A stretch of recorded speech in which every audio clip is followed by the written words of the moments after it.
Happy Sunday. Welcome back to Mr. Bet on You. Welcome, side hustlers, gig hustlers, hustlers overall, DoorDash drivers, Uber Eats, Instacart, Spark, whatever you do. Welcome to the weekly show. I have a couple of topics tonight. I have some opinions on those topics. I want to share some things with you guys. And then this live is either going to be an hour or 4. We'll see how we go. We'll see if you guys are interested in this conversation and how many people come up in here. So happy Sunday. Happy hot Sunday. It's hot in most cities right now. It's hot today.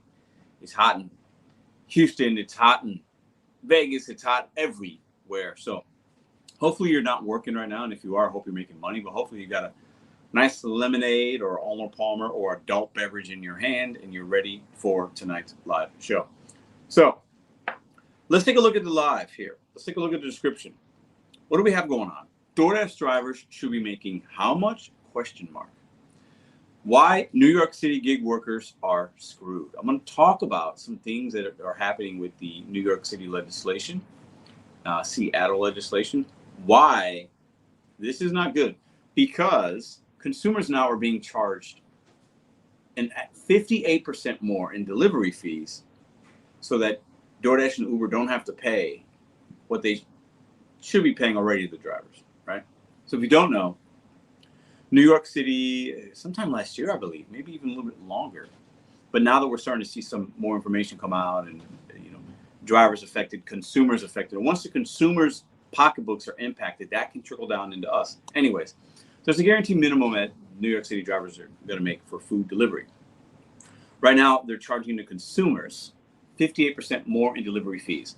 What's happening is we're seeing tips go down because if consumers are charged more for the same service, they're going to save their money and not tip as much because now they are informed that the drivers are making a better minimum. So why tip? So we'll get into that. We'll get into Seattle.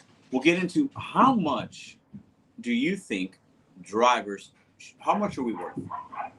Hold on a second, guys. Hey, what is going on up there?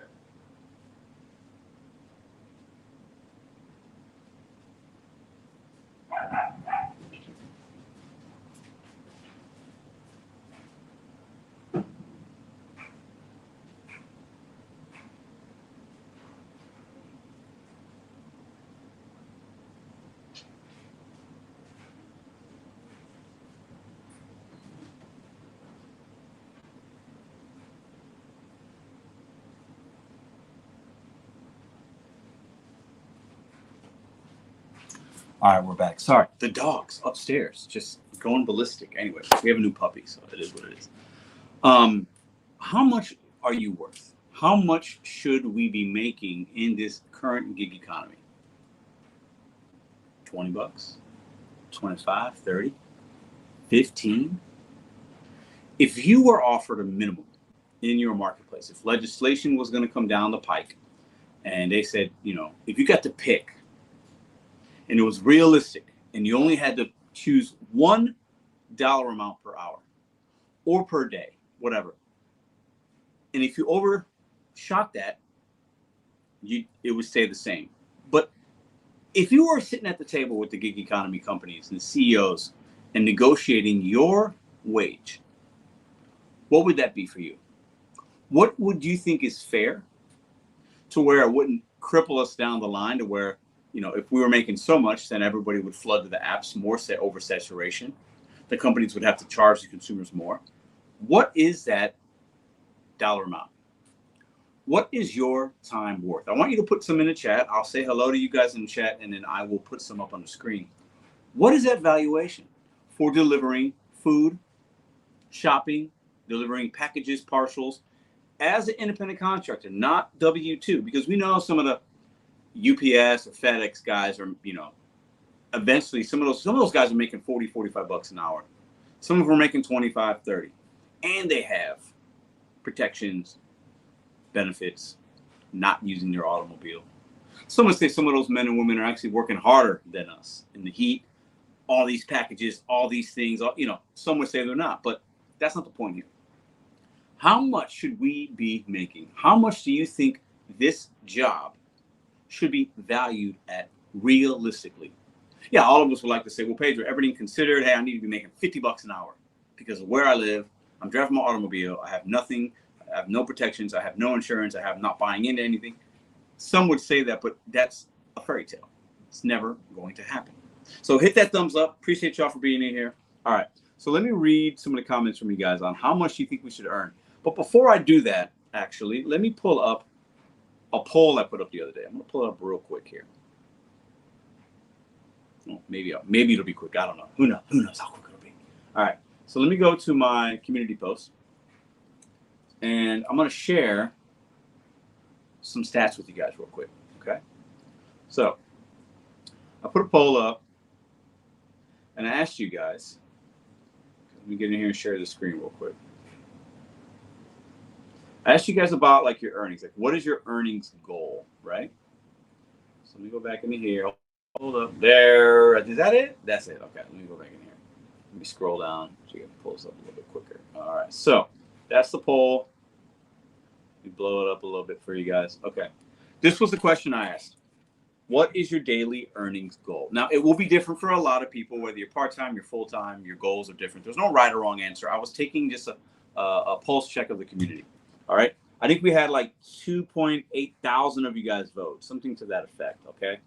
So let me go back in here real quick and look. 2.7 thousand. Okay. This was 2 days ago.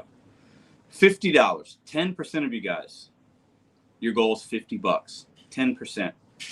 Right? So that's 270 people. All right. So that's obviously a part-time person, I would imagine. Right? 33%, which was number one, $100. I would say that number for those 100, if you want to make $100, it was probably more a couple years ago, or maybe even just last year, because now some people have lowered their expectations. We'll get into that in a minute. 17%, 150. Second, 31% of you guys, $200.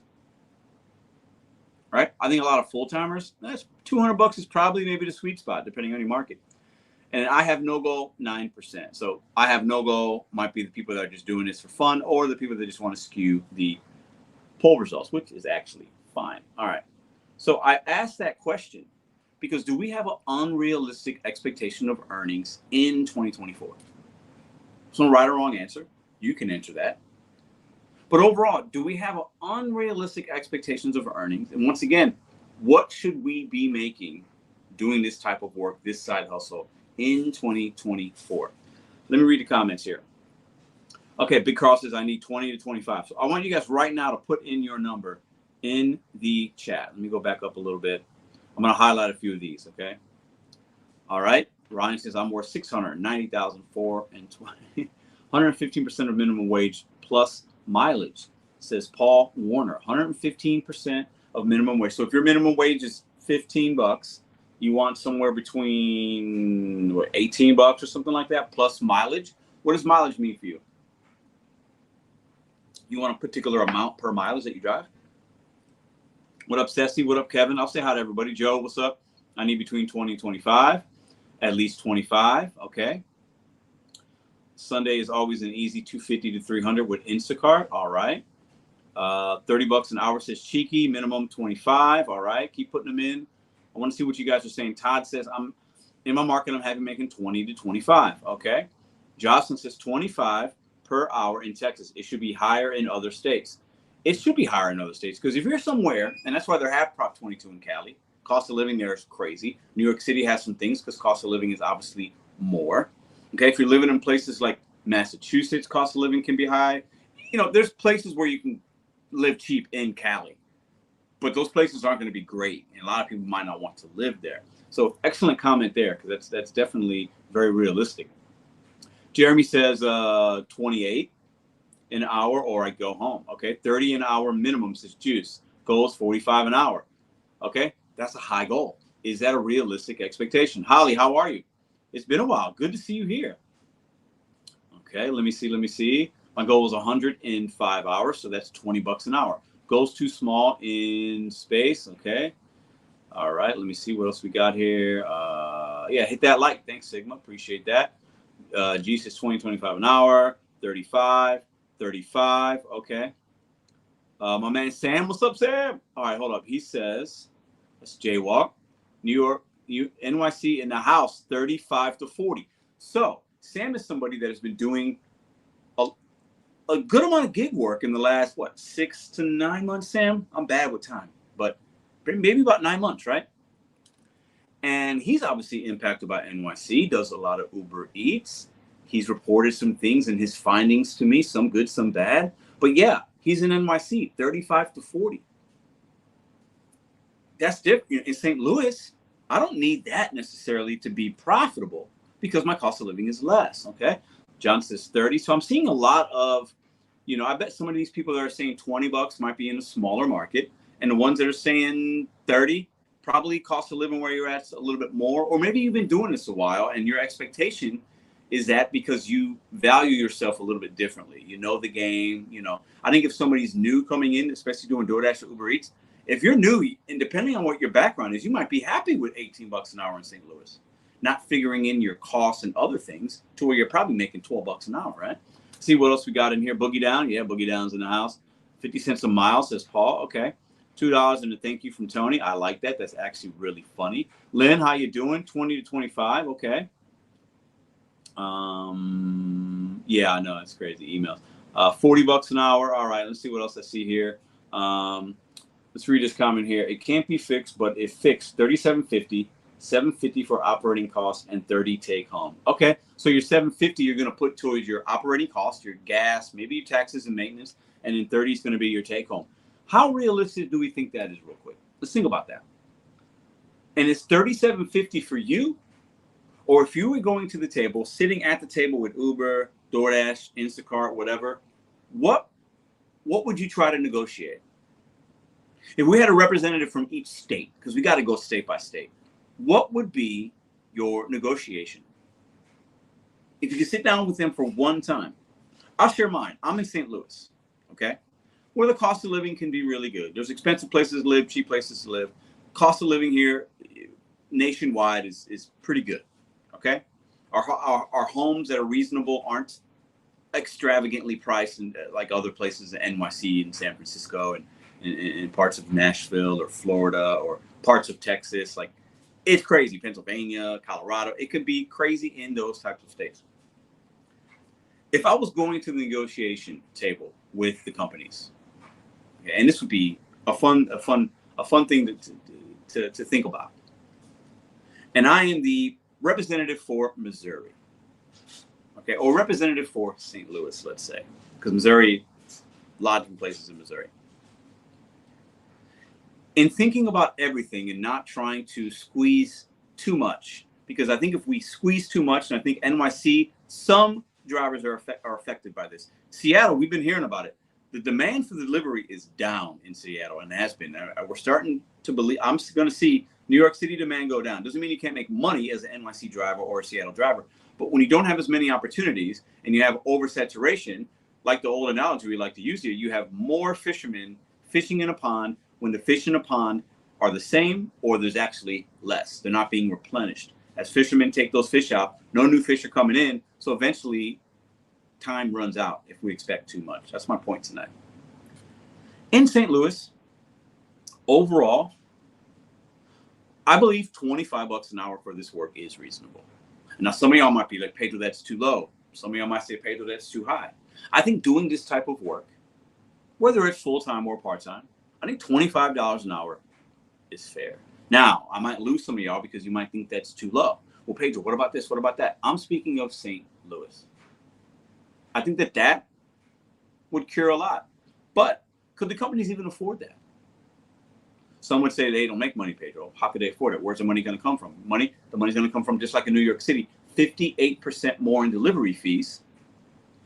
So drivers are making more guarantee, but they're seeing a significant decrease in Seattle and NYC in tips. And most of what we make, when you look at your earnings, in most places are from tips. So if the customer is being charged more, some are going to tip less. Ask customers here that we're making $30 an hour, like some rideshare drivers are in Minneapolis or wherever. If they see that NYC, Sam's making $40 an hour, Are customers going to tip a guy making 40 bucks an hour when most people ordering on the platforms are making less than the driver? Whereas before, tips were better because we're looking at the pizza boy like, man, this 42-year-old named Pedro DoorDash Santiago's delivering pizza still? I got to tip this guy. He's down bad. Why is he doing this? Why is this person delivering pizza, Chinese food? You used to tip because you knew that that person was doing easy work and maybe they're working towards something, or maybe they're not, and they're just trying to support their families like most of us. So they're more gracious with their tips. Now it's like, oh, these guys are making how much? Oh, I don't need to tip them. They're making more than me. And I just got charged $15 in delivery fees, plus an additional $5 for that pasta bowl than if I went and got it myself. What is the amount in your market that you think is fair? How much should we be making? Because at some point, the perception is that if we're making good money, tips will go down. And if the companies are forced to pay us more through whatever means, the customer is always going to pay for it. Always. So what are we worth? What is that sweet spot? That's the question for tonight. All right, let's see what we got here. CDL, okay. I think truckers, there's a skill to trucking, I would imagine. I've never done it. I don't know. I'm not sure.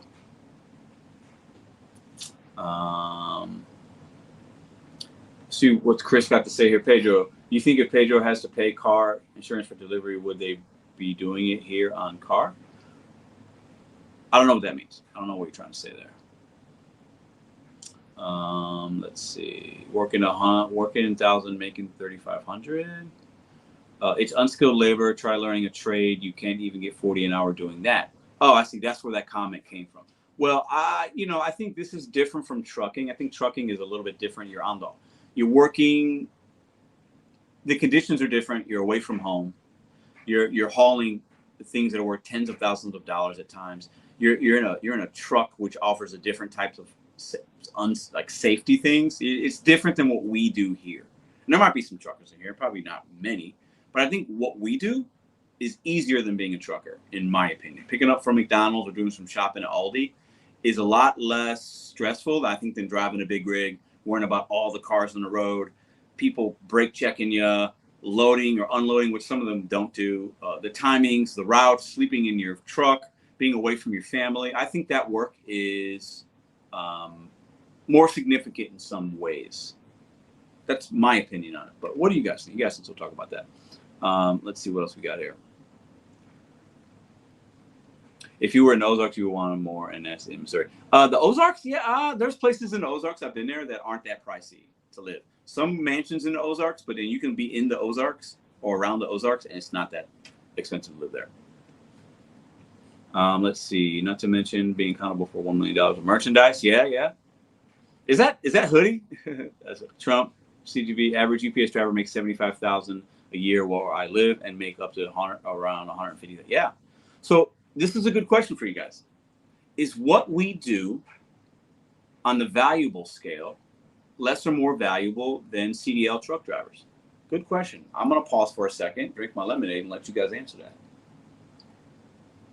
Because, when you're driving them big rigs, those drivers most of them are making more money than average DoorDash driver. Would you agree or disagree? I would say yeah.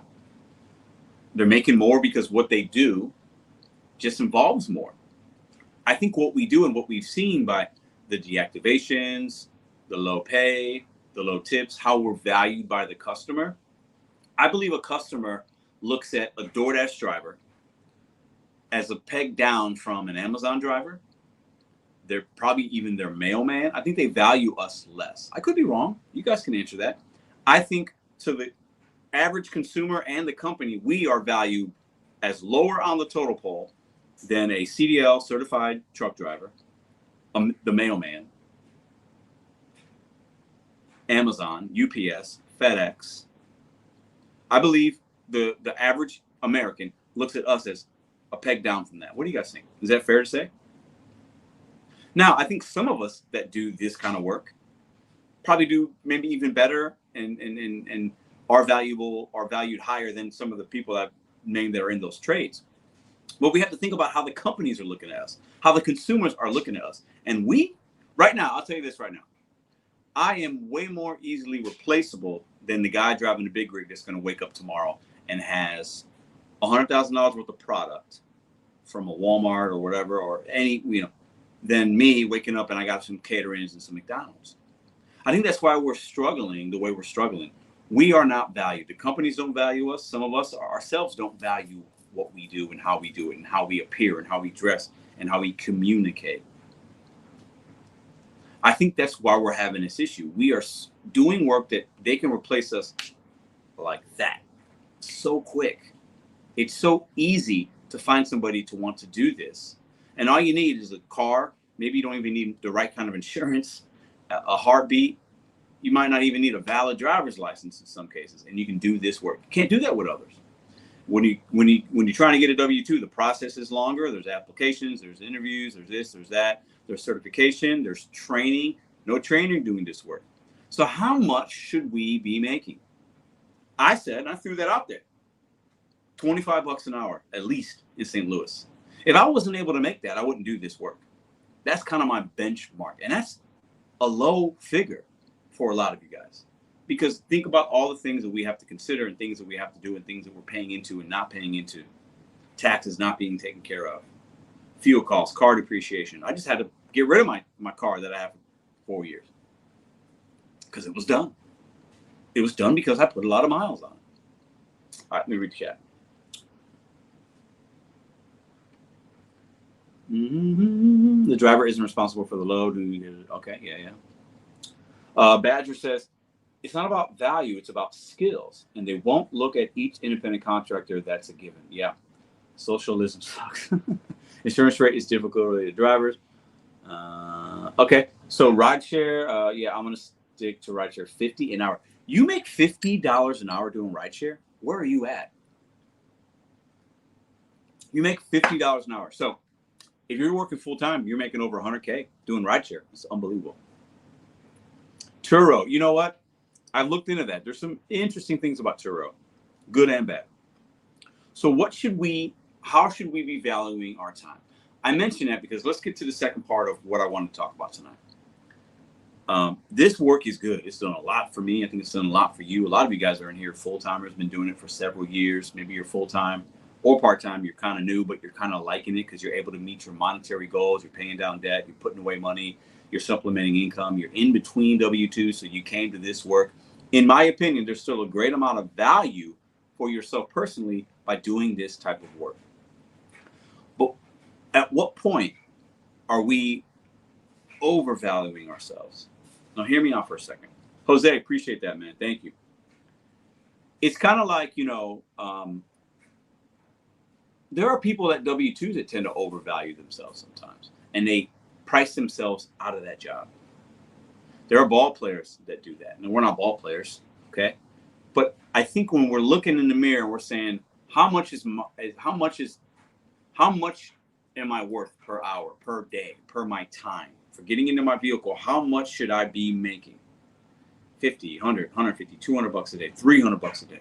What is your valuation?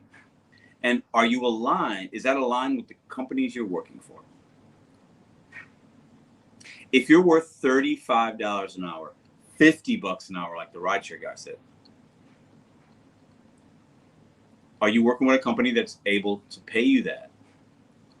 Is DoorDash able to pay us, most drivers, $30 an hour? Absolutely not. It's not there. Sometimes we might get lucky and the customer might give a great tip and you got a catering, you got an LOP. But what is that number for you?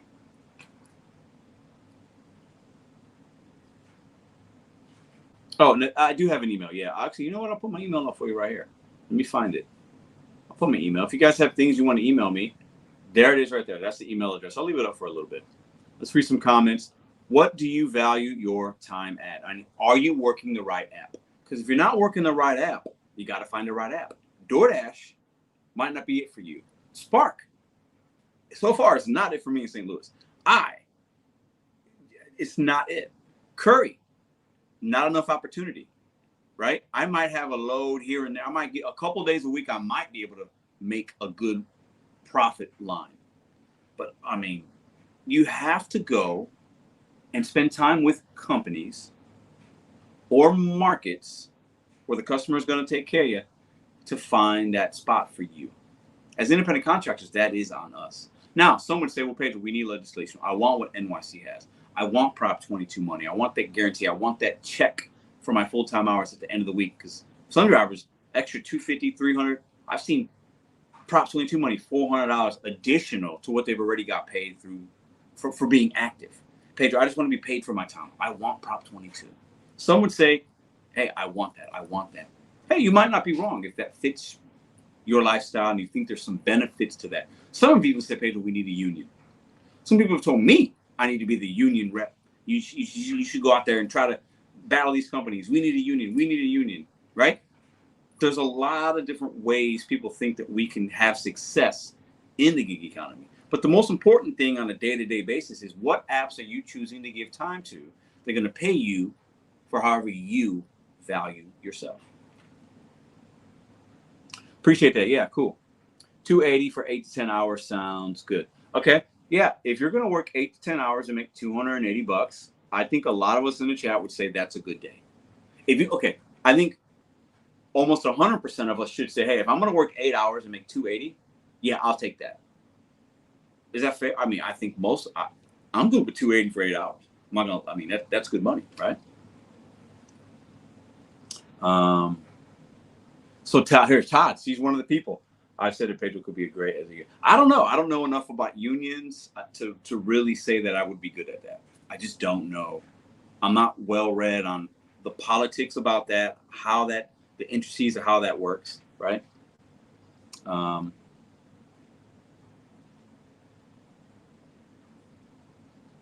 Let me read this one here from my man Thomas. I've been saving to buy my own straight truck. The DAW low board is where the money is at. I've heard about that. No CDL required. They had box trucks. I've seen some content and videos and read some things about box trucks. You can get your own load, no CDL, no training. You start your own LLC. I've heard some success stories about that. Look into it. Yeah. And you can do business with companies like Amazon and a lot of different companies with those box trucks. You got pallets of things that are getting put in your truck. You can negotiate your loads. You look at a board and a load's paying 3 G's for 3 days of work, and it might be a lot of miles and a lot of fuel costs, but man, think about that, right? If you can get into that space, that could be interesting. Yes, active delivery for the hourly pay. Correct. That's how the Prop 22 works. Yes. Policies and corruptions. Okay. Yeah, Tom. Yeah, shout out to Tom. Let's read this comment here. Called Spark and was told having passengers is not their policy. It's the stores who implement these ridiculous rules. Having passengers. I don't know what that means. You're talking about if you have somebody with you while you're working? Yeah, I'm not sure how that works. People making $400 extra a week are taking $3 orders. Oh, absolutely, April Bean. But the reason they're taking them is they want to stay active because there's value in California with Prop 22 for being active. There's literally a significant amount less value if you're sitting in your car parking lot at the Chipotle in San Francisco and you're waiting for something good, but you're not active. You're not making any money. Some would argue you take the $3 Chipotle and you're making money. It's guaranteed. You're making a 3, but then you're making the back end. And that's why drivers take it because they're like, you know what? I only made this amount today, but I know I only made $100, let's say, for 6 hours of work. Let's just say that $3 driver made $100 in 6 hours. Not great, but they know they're getting paid. The week later, they're going to have extra money, $300, $400. So it's not that they made $100. They actually made $175, let's say, right? Think about that. So the Cali drivers and NYC drivers have to value their time. Some of them do differently than you and I. I mean, I can't compare how I work the gig apps in St. Louis to somebody, I don't know how all those, what's up with the fireworks? I don't know what's up with that. I can't compare how I work to somebody in Cali because, yeah, they're a $3 driver. And if anything, some would say they might be killing it for us. My wages are supplemented because of Prop 22. That's a whole, we won't get into that. But yeah, that $3 driver in San Francisco, that order's not $3. It's only $3 on the interface and in that moment. that order actually, depending on how long they're waiting, depending on how long, how active they were, it could be $6, $7. And they know that. And sometimes if there's no wait, maybe it is only $4 or $5, but it's not $3. It's never just $3. A $2 order in California is never just $2 because they're getting paid for active. So those drivers are like, hey, I just want to do 3 or 4 orders an hour. And if I do 5, but they're short runs and I'm active for 57 minutes out of the 60, they're golden. They're getting guaranteed money. So let me ask you guys this question right here. I am not a Prop 22 advocate. I am not a Prop 22 expert. I want to say that, okay? I am anti-legislation right now, today, in 2024, but things could change. Let me ask you guys, the ones that know about Prop 22 and the ones that know about, let's say you know about, not about that, but you know about guaranteed earnings. You know about what NYC has. You know about what Seattle has. Do you want that? Put a yes or no in the chat. Would you want, and would you be willing to maybe just be active and just kind of take everything? High acceptance rate, but you're getting $400 at the end of the week for basically shoveling some crap and delivering to, whatever. Yes or no? I'm going to read how many yeses and nos we get. Let's see how this goes here. I see a low. I see a Pedro 2024. Driver and Chris says no, he doesn't want Prop 22. Elaine Allen, I don't know how hopefully I'm not saying it wrong. He says no. 100K delivery driver, no. Bear, hell no. Lynn says yes.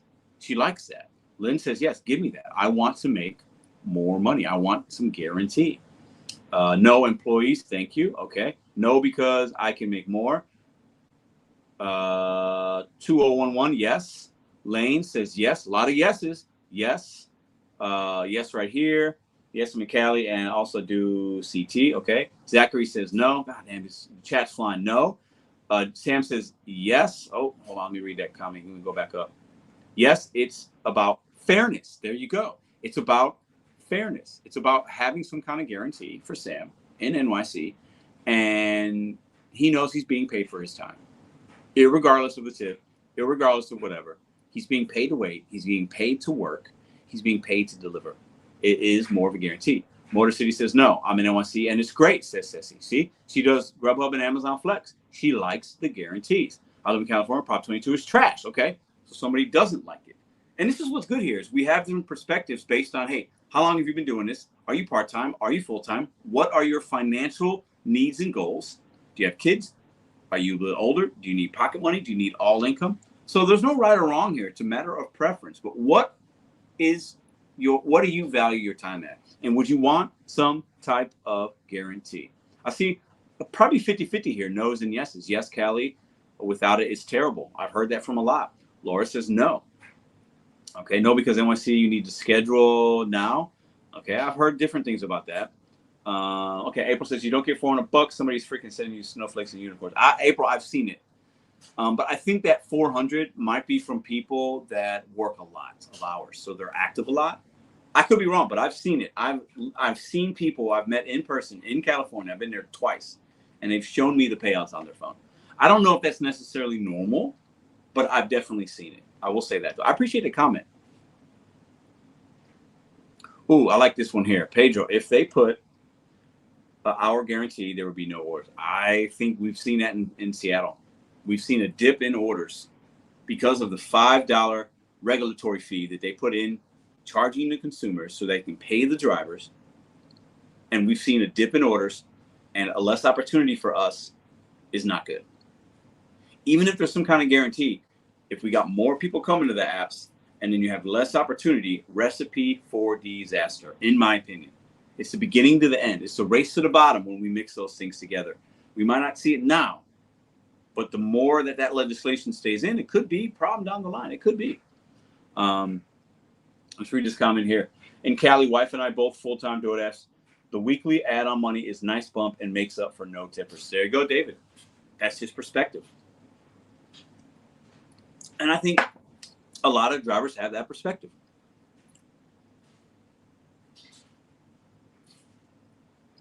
Lynn says 4 or 5 years ago, I would have said no, but that's the way it's going. Yes, Lil Wayne, the gay economy has declined. Lil Wayne, she must be using voice text. What up, Alex? How you doing? Alex says, aren't we already seeing a dip in order stuff? I think we are. definitely market dependent, but I think overall, based on things that I've seen and people that I've heard, I don't have all the analytics, but I think there's definitely a dip in orders. It's more than it was pre-pandemic. It's considerably less than it was pandemic. And it's even less year over year. We're seeing a dip. But I think we're seeing earnings better for some drivers that are spreading their wings and trying different things. I believe if you started DoorDash in 2020 and you've been doing it for 4 years, right? And that's the only app you had, you're probably making less money right now. Probably. And it might not be that significant, but it's probably making money. Why are we depending on tips though? This is a good question. And Ceci likes the situation she has with the guarantee where she's at in NYC.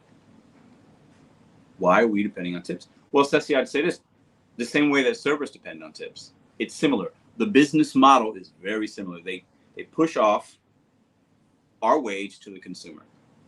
DoorDash really is no different than Applebee's. Applebee's server depends on tips. In Missouri, I think they make $4 an hour. I mean, a bartender might make 5 or 6. They're completely dependent on tips. If you're a bartender at Applebee's and you're making $5 an hour and you have a slow night and you have 2 or 3 bar guests, that's a rough night and there's no guarantee. There's no nothing. Survive and Thrive. How you doing? How you doing? I think I missed one. Let's see here. Oh, Deborah, thanks for the $2. Thank you so much. Appreciate super chats, guys. If you're getting value from the content, please consider hitting the thumbs up. Okay. If I can make $1,600 a week and get benefits and work 60 hours or less, that's a lot of hours, I will have everything I want in my market. 60 hours is a lot. I would say, do the numbers on that. 60 hours, you want $1,600 a week and get benefits. Well, the benefits thing would be great. That's a lot of hours. That's a lot. If I'm working 60 hours a week, I need to make more than $1,600. That's me, though. That's me. But I like that. I like that you have a number. Now, what do we do with that number? How do we achieve that? What up, Jennifer? How you doing? I'm hearing from Canada Club Chicago. I'm hearing in 25, DoorDash and Uber are charging us drivers a fee to be on the platform. Where'd you hear that from? I heard that I heard that somewhere else in the last couple of weeks. I'll say this right now. And I've mentioned this before in a live in a video. And I thought, what would happen if DoorDash charged us $5 a month to use their platform? Other companies, other gig apps, not food delivery that I'm aware of, but there are companies that charge you as an independent contractor to put your profile on their website. To put your business, in order for you to get opportunities from the platform they've created, they charge a fee. And some of them even charge you more if you want to be on the top of the list, the top of the search, whatever. Companies do this all the time. I would not be surprised if that happens. And I'm throwing $5 out there as a number. I have no idea if it'd be $1, $5, $10. But I'll say this: if DoorDash was to do that, people would be hot and mad. Some people would even not do DoorDash anymore.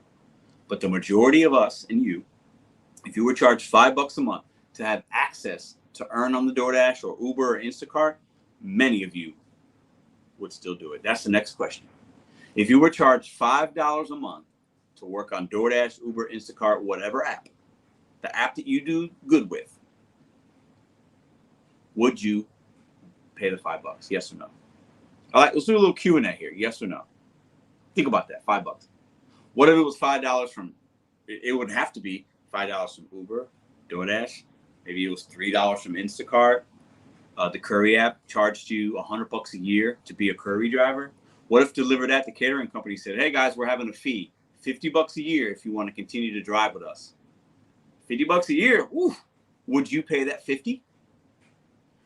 Basically, you're just sucking a little bit out of your profits. $50 for a whole year, manageable. But would you do that? Would you say, here's $50, can I continue to stay on the app? I would pay it. Oh man, the chat just flies. Hold on, guys. Let me read some of these. Joe says I'd pay it. What up, Max? I wouldn't mind DoorDashing 5 to 10. So look at this. Chris says yes. I would not. Okay. Canna Club says yes. I don't want us to lose our flexibility. I'm not paying. Okay, okay. It's a privilege to work now. No, I hear you on that. There will be less drivers. I don't think there would be that many less drivers. It would eliminate some competition. See, that's somebody thinking right there. $5 a month is $60 a year.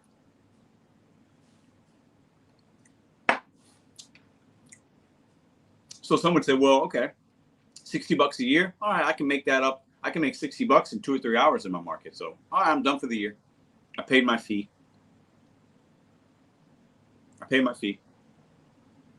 It would lessen the competition, wouldn't it? Because some would not come on and work, or they would quit. And the new drivers that would come and say, oh, disclaimer, you're filling out this application to drive for DoorDash or Uber. You know what? We charge you $60 a year. You got to pay that in order to get on the platform. Ooh, some people would be like, damn, I'm broke already. I came to DoorDash to earn. You want to charge me? Nah, I'm good. I ain't going to sign up for you. I'll go do something else. Less competition, less saturation. Now we're talking here. Now we're getting to the meat and bones of thinking like business individuals. Now, some would say, I'm not paying to do DoorDash. I do not disagree with that statement. But somebody brought it up. Are they going to charge in 2025? Think about how much money they'd make. So if there's 2 million active DoorDash drivers and they charge every DoorDash driver $60 a year, influx of cash. Imagine the video I'm going to make if that happens. Ooh, that's going to be crazy. $5 turns into $100 in 2 weeks. They wouldn't do that because we buy the merch. It would eliminate some part-timers. It would. LT, what up? I would pay just like insurance leads. Okay, see, we're having a good combo here. It's interesting back and forth. Who buys the merch? I don't know. Wait, stop giving DoorDash ideas. LOL. Somebody said they're going to do it already. We're just talking. DoorDash don't watch me anymore. Okay, DoorDash, read between the middle lines. Your app is trash. It is what it is. Okay, but Mad Dash is funny. I like it. Joe says, Pedro, did you see DoorDash start in some area to go online in some zones you need to make 75 orders in a month? No, I don't know anything about that. That idea is dumb coming from a driver. Quilaya, what's up, Quilaya? How you doing, girl? $5, and I'm guaranteed to get at least $1 mile offers. Absolutely. Ooh, $1 mile is not good. Where you at, man? You can do better than $1 mile. April said, hell no, I ain't giving my money. Jennifer says, how many of us already have Dash Pass and pay then $4.99 for it? Ooh. Well, the Dash Pass is a customer thing, but yeah. Good point. Good point. As a consumer, you get Dash Pass to get less in fees, right? And then you also get, so a lot of us are already paying something to get something. So yeah, DoorDash, it would be interesting if they did that. Not all Dashers are created equal. I agree with that. Okay, my man Chuck says, I'd pay DoorDash $60 to let me back on the platform. Oh, Chuck would pay him $60 to get him back on. Ooh, Chuck with the hot take. I'm going to leave that up for a minute. So Chuck got deactivated the same day I did. Oh, remarkable. You know what, Chuck? I have a conspiracy theory about that. And I know DoorDash told me, like in the email, that they saw my video and that's why. I think they saw both of our videos at the same time. Whoever that person is that watches and reports and has to look into things. I think my video was made just in the time that they might be looking on social media and they saw both of our videos. Because if you go to Chuck's channel or my channel, you're going to see DoorDash content and you're going to scroll for 2 minutes. Me and Chuck are going to pop up on the same feed. I think they saw both of our channels and said, these guys did what? Gone. What do you think to that? I think that happened. I know that I think that's why it happened the same day. I believe it. I could be wrong, but I believe it in my heart. I got Dash Pass. All right. Yeah, Chuck wants to get back on. So it sounds like Chuck just wants to, hey, he wants more opportunity, and I don't blame him, right? I'll send you my account, Chuck, $100. I like it. What do you think? What do you guys think about that? Do you guys think that there's something there? It's funny though.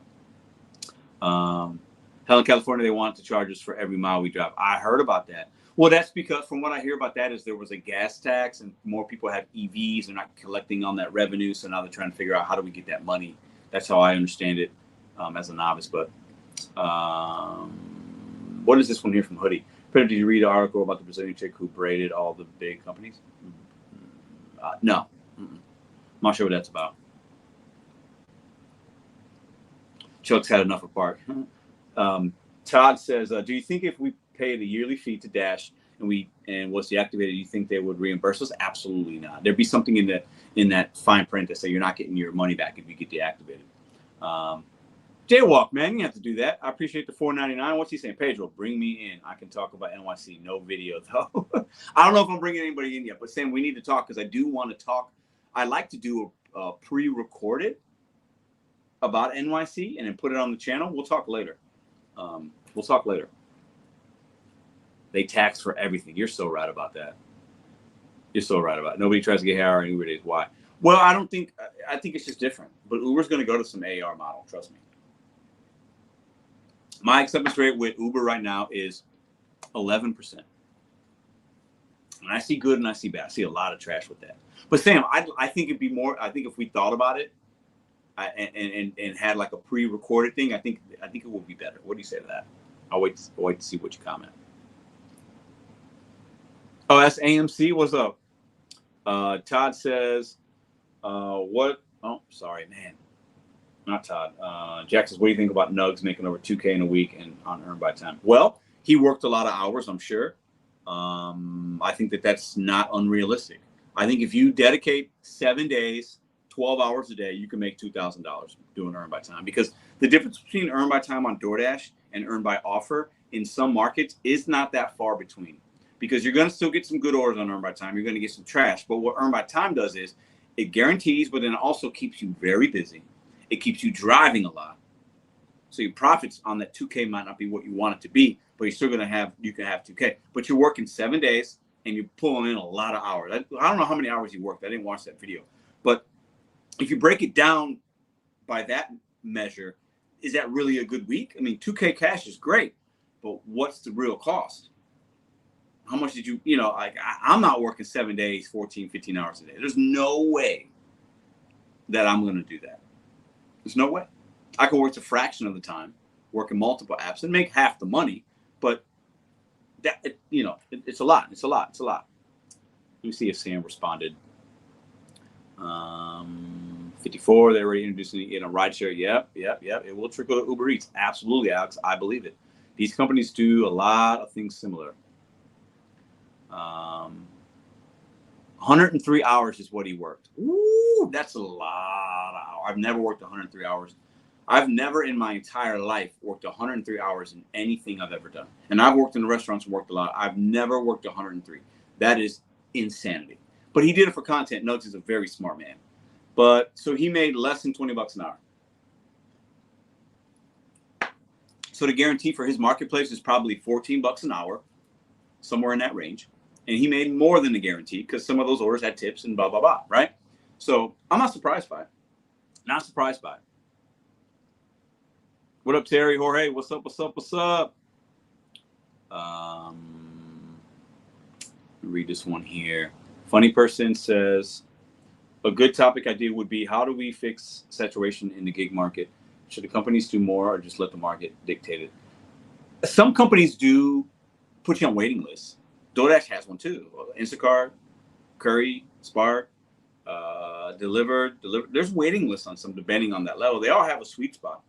And most of them are all going to have a little bit more than they know they need, because they understand doing this kind of work, we don't have a boss giving us a schedule. So if I decide I don't want to work tomorrow, but I usually work on a Monday, and along with 20 other drivers decide, hey, it's Monday, I'm not going to work today because it's raining. Then that affects DoorDash, right? So they have to have a little bit more than they know they need, because we come and go freely, right? But yeah, I think, I think there's something to that. Let me see here.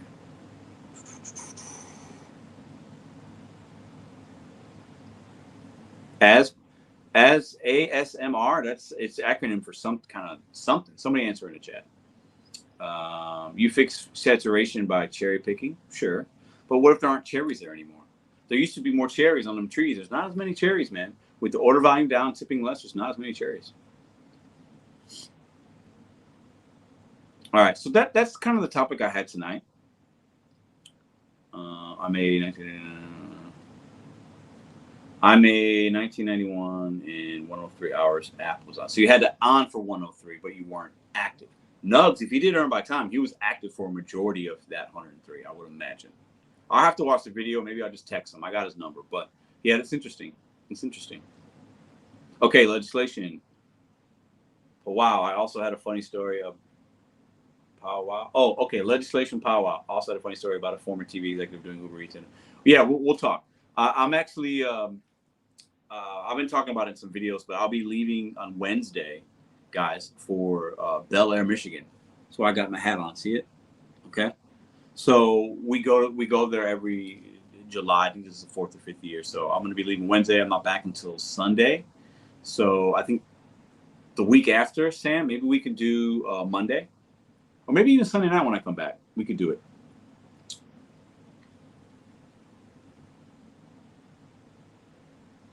Okay, so the big question, Pedro, is how much do you think we'd be making when you're opinion on the topic? Oh, so big question, Pedro, how much do you think we should be making? Well, in St. Louis, I think $25 an hour is reasonable. If I was going to set a benchmark for my drivers in St. Louis, and I thought it would appease a majority of the drivers and make them happy, $25 an hour guaranteed. Forget the DoorDash, whatever, like minimum. I think it's like $15 an hour for the guaranteed pay. If I was a rep, and I could be wrong on this, but I'm going to go out on a limb here. I would say, hey, I want you to pay us $25 an hour. Take away the money on the screens. Take away the tips. Take away, customers can tip, but you can do whatever you want with that money. Okay? But I want every driver in St. Louis to make $25 an hour. So if I go out there to work 10 hours, I want $250. And if I get cash tips, I keep my cash tips. I want $25 an hour, and I want some kind of gas / car depreciation credit every 3 months. I want something for the amount of miles that my drivers are driving. So $25 active hour. We're not going to get paid to sit in the parking lot. That doesn't make sense, guys. $25. We'll accept whatever. We're not seeing anything. We're just seeing mileage, and we're seeing where we're going. We're not seeing a dollar amount. $25 an hour, and every 3 months, because every 3 months you're gonna have to do something with your car. I want based on a mileage. So if I drove 100 miles this week, or if I drove 500 for that 3 months, I'm getting something from them every quarter as a deposit into my account, separate from the deliveries. That way, I got some money for my gas. I can get some tires. I can get a car battery. I can get some struts. That's what I would come to the table with. $25 an hour, and depending on my mileage, I want it every 3 months. You're giving me a set amount of money, and at the end of 3 months, depending on how much you work, you might get $100. You might get $1,000. That's how I would answer your question. And I think I would say, without having all the numbers and talking to every St. Louis driver, but the ones I meet when I have conversations, and the ones I see out there, right? Over 90% of people in St. Louis would be happy with that. Now, if you're in Cali, NYC, Texas, Florida, Miami, Cleveland, yours might be 22. It might be 28. If you're in NYC, it might be 35. If you're in, but would the companies even pay that? I don't know. But one thing it would do is probably get more deliveries delivered quicker, make your drivers a little more happy, keep them on the road longer, incentivize them to keep a good core of drivers that want to work because they know I'm getting guaranteed pay. I'm getting fair wage. I'm getting every 3 months, I'm getting money. I'm getting something. Now, that sounds like I want legislation. No, we're just talking here. If I was sitting at the table, it's a hypothetical, this is what I would say. This is what we want in St. Louis. And then I'll go to Chicago and say, hey, Chicago's different. Hey, $30 plus this, plus that. And if you have good ratings, good metrics, your on time's good, your customer ratings are good, you don't have any contract violations, you're a full timer that is, really out there making deliveries happen. Ooh, if you're a top whatever, right? At the end of the year, you get something as well. You get a little bonus. And that bonus could be whatever, right? I don't know. It could be $2,000, $1,500. I don't know. I think that would solve some things. We're not going to solve everything. We're not going to solve. And where would the money come from? Though it'd come from the customer as well. So then we might see demand go down. So then that $25 an hour plus your your 3-month stipend might not last more than a year, because the companies might say, man, we don't have as many people ordering because now we're charging them even more. We made the drivers a little more happy. Not all of them, but a lot of them. But now we can't run our business. So we're in a weird spot. That's why I want to talk about this tonight.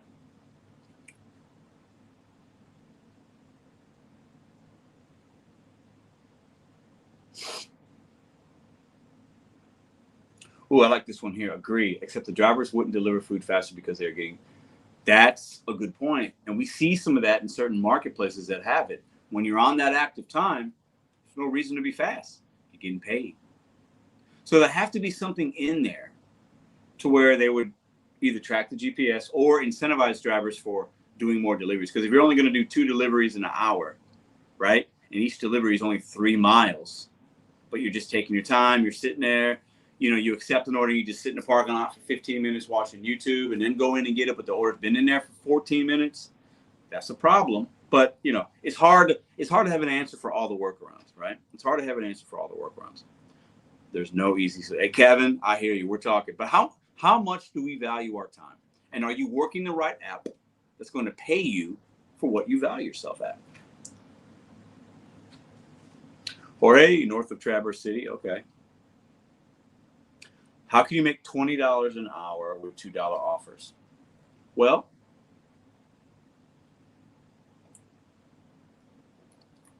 the only way to do it, the $2 offer is no tip, is then charge that customer more.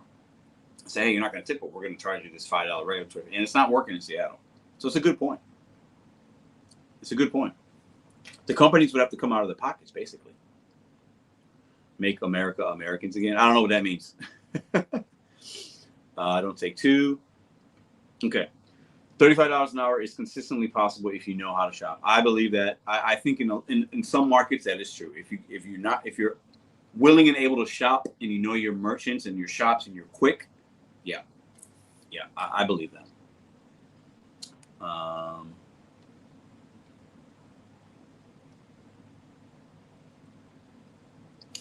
Jaywalk says NYC scheduling is how the apps prevent oversaturation. True. And not even just NYC, Sam, other places as well.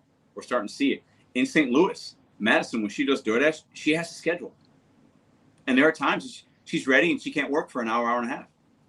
And then it'll only let her go till like 8 p.m. and she wants to work till 9 and then she can't get back on. NYC doesn't want drivers idling their cars all over the place, which means when you schedule, you work. Yeah. And NYC, you don't want idle cars. You don't want bikes and stuff on the street just waiting. Like, it's not good. It's unsafe. There's a lot of safety issues with that as well. Somebody says, Kevin, I agree. What up, Kevin? $35 an hour is not possible for everyone. Yeah, and that's the thing. Let's have an honest conversation. I really mostly agree with that because we have to understand the line of work we're doing, guys. And this is no knock on any of you because I do what you guys do. And you know what I'm saying? Whether I do it more, you do it more, or I do it less, you do it less. I do what you guys do. I deliver McDonald's. I will probably be delivering something, McDonald's or Chick-fil-A or something tomorrow, right? So I do that work. And don't be mad, my nephew is 16. He could do what I do. He's 16. He's in high school. He's a baseball player, a great one at that. He could do what I do. I saw some friends today. One of my old friends I rekindled with. I hadn't seen him in 6 years. His daughter now is 14 years old. She talked about wanting her dad's truck when she turned 16. She's 14. She's smart. Okay? She lives in kind of a smaller town outside of St. Louis, about 40 minutes from here. I know she can drive an automobile. She could have a phone in her hand, and the phone could say, "Ooh, $6 for 4 miles. McDonald's? Oh, I know where that McDonald's is. I go there with my dad. Hey, Dad, can I do this order real quick?" Hop in the car. The McDonald's is a mile down the road, and it looks like it's being dropped off where I go to school. Oh, she could do that. Now, is she going to be as good as us? No. She doesn't, 14-year-olds and 16-year-olds don't have all that customer service skills built up yet. They don't know all the little this and that. But that thing would still get delivered. So DoorDash don't really care if it's my nephew doing it or me. The value comes in it just getting delivered and delivered on time, and the customer feeling okay with it so that they'll order again. So how much do you think my nephew's worth at 16? Is he worth $35 an hour to do that work? It's the same as what we're doing, right? You guys catch what I'm throwing at us here? Like, where do we begin to value ourselves and know, hey, if I want 35, I might get it here if I'm in a great market. But how consistent is that going to be? And do I need to try something else, a different gig app, a different 1099 type of work? Do I need to get my CDL? Do I need to truck the load boards? And do I need to try another hustle? Do I need to go after more opportunity that's going to pay me more? Do I need to invest a little bit of money so that I have the right automobile, whatever, so that I can make 35 an hour consistently, $60 an hour consistently? How can we value ourselves doing a job a 14-year-old can do? That's all personal. We all have to internalize that and make that work for us. Appreciate the Omar. Appreciate that. Let me read that comment. Where's my wrench? Great week, my guy. You know what, bro? I can't give you a wrench right now, but email me. Where's my email at? I have to remember it. I don't have it set up right now. Let me see. Can I? If I click on that, let me see. It's not gonna pop up. Yeah, I'm streaming from the whatchamacallit. So hit that thumbs up. How about that, Omar? Hit that thumbs up. What's up, man? Alex says I've made 38 an hour on Amazon Flex like twice, expecting that rate for a yearly average as well. Exactly. So where do we go to find opportunities? The 166 of you, where do you go to find an opportunity where you can consistently make what your value is for yourself? Now, maybe it is a W-2. Maybe it's trying a different app, a different whatever, a different hustle. Maybe it's making money online. Maybe it's selling a service. Maybe it's learning a trade. Maybe it's knocking on doors and doing sales. I don't know what that is. I don't know you.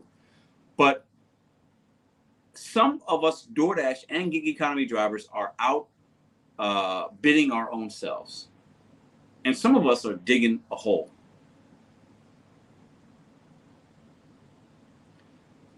Where do we go to find the money? Where do you go to find the money? What do you value? And your situation might be like others, where it's like, hey, I just want to make $20 an hour and I'm good. I do this 5 hours a week, Pedro. I want to work 5 hours and make $100. It goes towards this. Fantastic. Most people that do this kind of work, the food delivery, do it that way. But if we're full-time and we value ourselves at this, and we want this, and our expectation is this, which is okay, are we working the right apps? Are we doing the right things?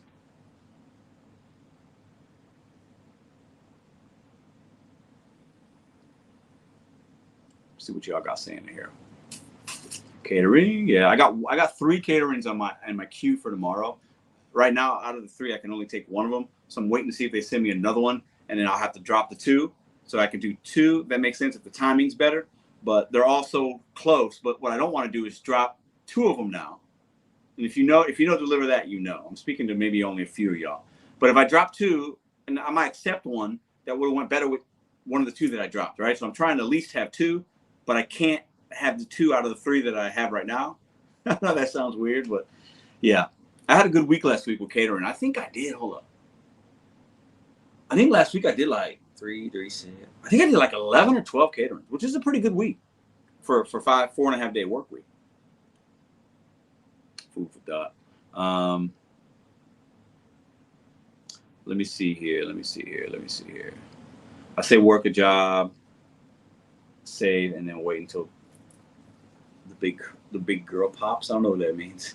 Some of y'all be funny. I don't know what that means. Todd says, I do it full time, 5-6 days a week, and I hit the 100 for the day. I go home unless I'm feeling groggy. Then I may give it a couple more hours. Okay. LT, what's up? I was fortunate that I had 3 delivered ads and 1 delivered lineup. Ooh. I don't have delivered, but when I have the 3 and they line up good, ooh. Sometimes I gamble a little bit with the timing of the pickup and drop off. But logistically, I really know my marketplace, and I know that if it tells me it's a 15-minute drive, I can maybe get that to 12. And then I know this merchant's always ready, this one's not. So there's a little bit of games you got to play with what you can keep. But yeah, those kind of days where I can do the 3, it's perfect. Most of the time when I do 3, I got a morning one, and then I got an early afternoon, and I got one that can stack like right after, or I got like a late afternoon. You know, I like my perfect catering is give me a 8 a.m. or 7 a.m. from Sweetwater Sweetwater Cafe, a coffee joint. I've done a lot of deliveries for him. I love that guy. He's awesome. He owns and operates one. It's a franchise model, and he only has one. He's phenomenal. Like I would actually deliver like anything I get from him, I accept. If they send me one from that store, it's automatic accept. I'm doing it. So my perfect is if I got 1 or 2 from him, and then I got one at like 10:30, and then another one at like 12, and then one at like 3. Oh my God! If I had 4 like that lined up, ooh, I'd have to listen. That'd be fine. Gigwise, what up, brother? Kolai says, what is mystery shopping? Oh, mystery shopping is when you go into places and they give you like things to look for, and you're scoring a particular retail shop or a restaurant based on criteria that company wants to be looked upon. You know what I'm saying? We used to have mystery shoppers when I worked at Kids R Us and Toys R Us, and they'd come in and they would, how long was I in line? Was the store clean? Was the signage good? Was the customer service good? Was the bathrooms good? Like they would just mystery shop that particular place. What's Gigwise saying? What's up, bro? How you doing, man? How's the place? Oh, Sweetwater, Gigwise. I love going there. I've probably, maybe I've been there 10 times. Yeah, about 10 times, but and it's usually like 7 a.m. or like between 7 and 8, as you know. But I like picking up from him, man. I think he likes me. We got a good rapport. I'm sure you know exactly what I'm talking about. But he's always on point. Always on point. And it's easy to deliver because it's just easy. So those are like some, it's like that and the taco joint are my favorite place to go. So yeah, Sweetwater coffee and tea. Okay, yeah. So Lynn said she does the mystery shopping. Yeah. Man, we used to get the mystery shop scores when I worked at Kids R Us and Toys R Us. Oh my, those were. We used to have. I think they do a couple a quarter for us. And sometimes a mystery shop, kind of if that's that person. There's certain tactics. It's the same way when they do like the Michelin stars at the restaurants.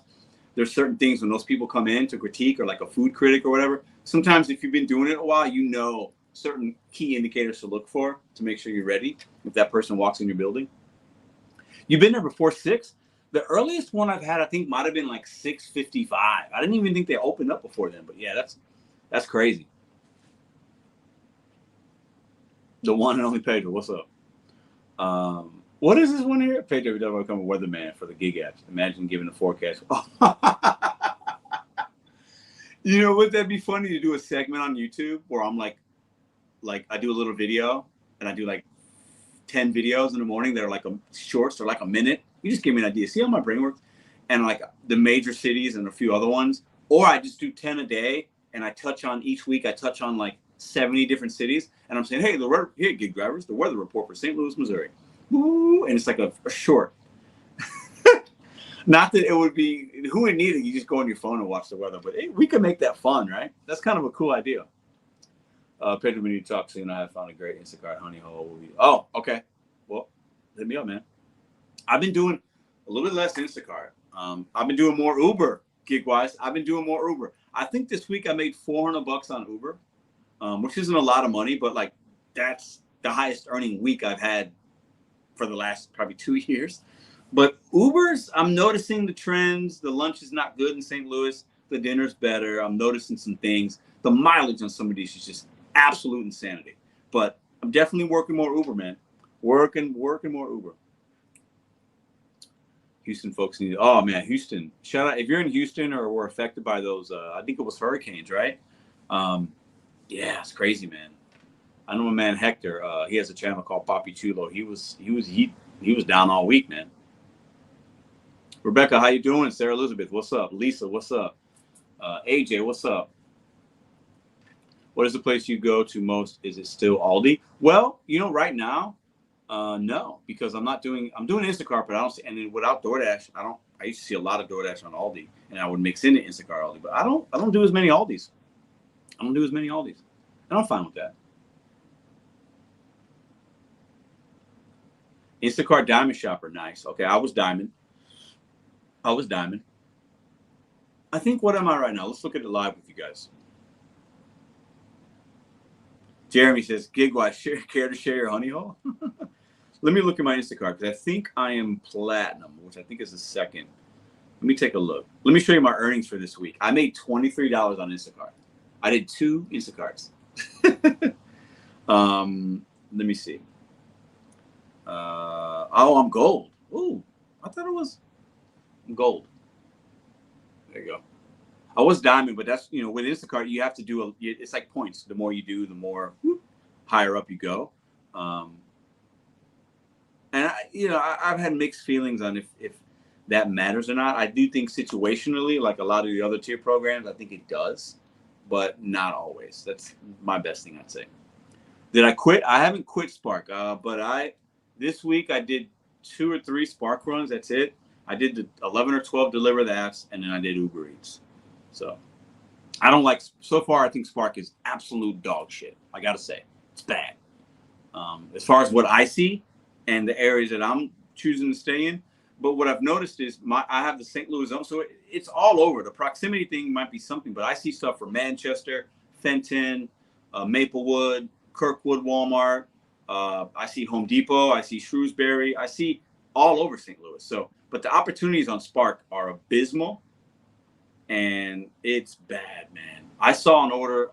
I mean, it's bad. They're paying me $2 an order on some of these. Uber Eats this week, I had one that was paying $1 per drop off. It was 13 stops. One of the stops being to go to the Lime Walmart, on Telegraph. But it says Lime in the Uber Eats app. So 13 stops. One of them, 12 drop-offs for $12.11. I did a whole video on it, I think. I mean, that's criminal, man. Who's doing that shit? It's crazy. $1 per order? Bro, gig-wise, yeah. Spark to me is so bad.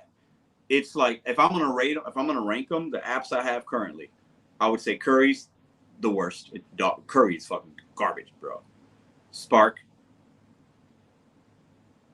I think Instacart and Uber Eats are the same.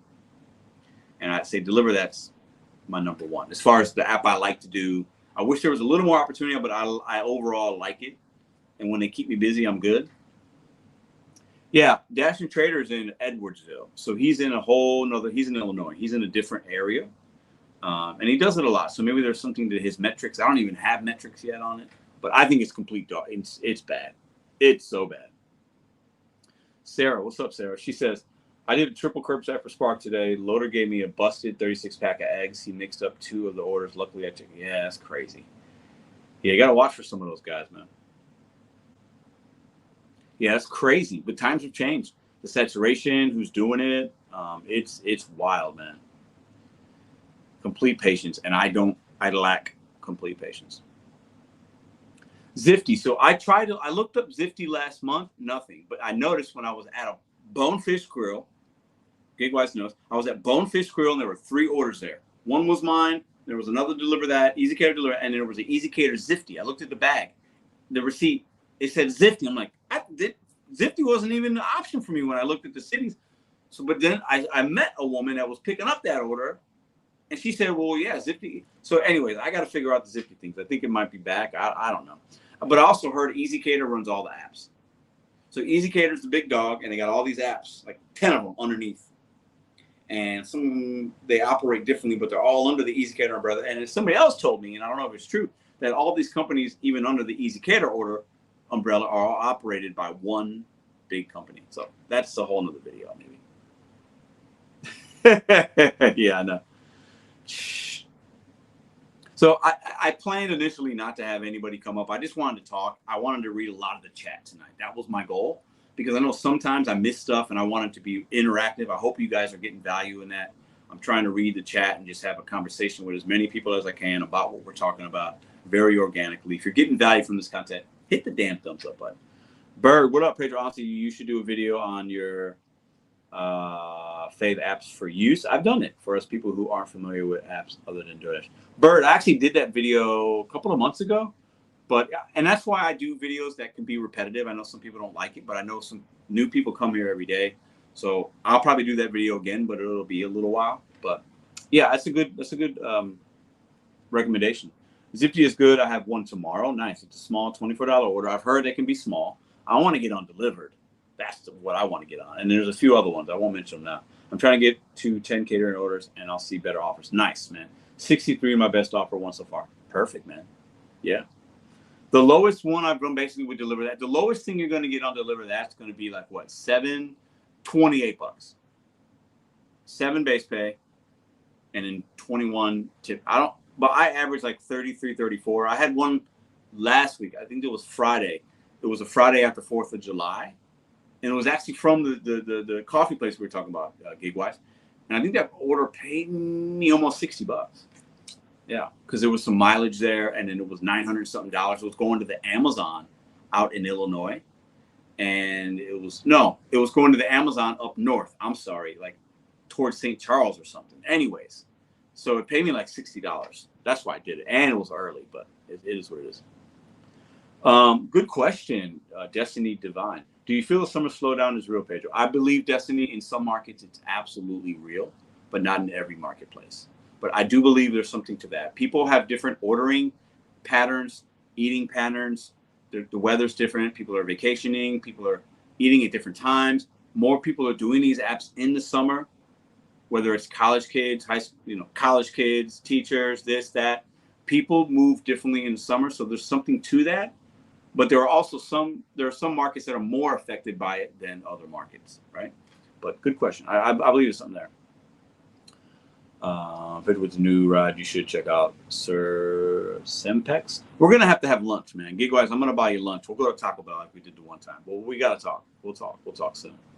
Once I get back from Michigan and things slow down a little bit, we've had a lot going on. We just had my girl's birthday was last Wednesday. We threw a party for my daughter on Saturday. My daughter's birthday is this Wednesday when we're leaving. We did a garage sale last Saturday that my girl put together. We've had events and this and that. This last month has been wild. But as soon as things slow down, man, we're gonna have lunch. Taco Bell on me. I'll come out to where you're at.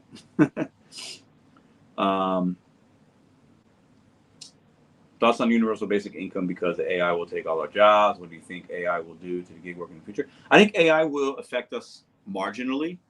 It's already affecting us minimally now. I think there will be something to it. I think it's going to affect a lot of other work sectors way more than gig work. But I don't like I don't really basic income. I don't know enough about it. But first glances, I'm probably not really for that. Nice. I like to hear that, Qualia. My brother's making really good money on Walmart Spark in North Carolina right now. Sweet. Taco Bell's goated. I go to Taco Bell. I got no shame in admitting it. Red Robin in the Bluffs. Ooh, I drove by the Bluffs today. I went out to, where was that? I went out to, oh my God, give me a second. Where was I today? Like 45 minutes from here. Like Herculaneum is where I was at today. And then we had lunch at a place right 2 exits down, which is basically like almost Festus. Something Mills. I had lunch with a couple of buddies. It was really good. But yeah, I know. I'm not too far from there, man. Go right down. Graboids. Lynn says, this is for Destiny, maybe. Lynn says summer slowdown is real. This year has been the worst. Yeah. I think there's a lot of other factors there. But I think a lot of people are struggling right now in the gig economy. Jeremy, what's up?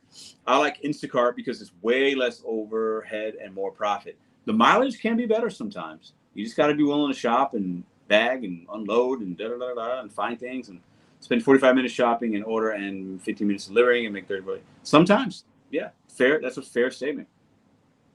Down 55. Yeah, I was down 55 today. My buddy lives out there, man. Destiny says Spark is my #1 app here in Louisiana. I've heard other people that are from Louisiana that like Spark too. Yeah. Joe, what's up, Joe? Sorry I missed your live stream. I've been at work. Check it out. Yeah, we're live right now. You didn't miss anything. You're here, bro. Ooh, wow. Look at this one. 3 Instacart batches of 192. That's fantastic. I would say all 3 or at least 2 of those 3 were probably triple batches. And you had to have had one really good paying one. But really, 192 for 3? What are we talking here? $68 an order, 65 an order? Not unrealistic, but I wonder how much wait time you have. But either way, to do 3 things, 192, good. $40 cash tip, ooh, sweet. Sempex is good in my area for a backup app, says Rebecca. Okay, Summer Slowdown is overrated, but Hispanic slowdown is worse. That's kind of funny, but not funny. Biggest order I've ever saw. Ooh, man. I've seen some $80 Instacart, but I wasn't able to grab it. I've had some good paying orders that had like crazy good tips on them, but I don't know. Biggest. I don't know. You guys talk about that in chat. What's the biggest offer you've ever seen on your phone? Not what it ended up being, but like biggest offer. Like it just came in, you saw a number. Ooh. I've seen like, I saw what did I see? Like a $900 curry, I think. But it didn't make sense. It just didn't really make sense. But I think it was 900. Maybe it was even 1,300. I can't remember. But I've seen something over 1,000 or about 1,000 on Curry app, which is like a last mile business to business app. You're delivering solar panels or you're delivering stuff for a construction or job site. A lot of paint from Sherwin-Williams on that app. This wasn't paint. It was something else. Some kind of equipment. $22.69 payout on Curry. Nuts, man. Where'd you drive? I bet you drove to like Detroit or Cleveland, or you went to Atlanta, Texas. You went somewhere far. $90 for 30 miles. Okay. That's a big curry order. Yeah. $288 Sephora on Instacart. Oh my God.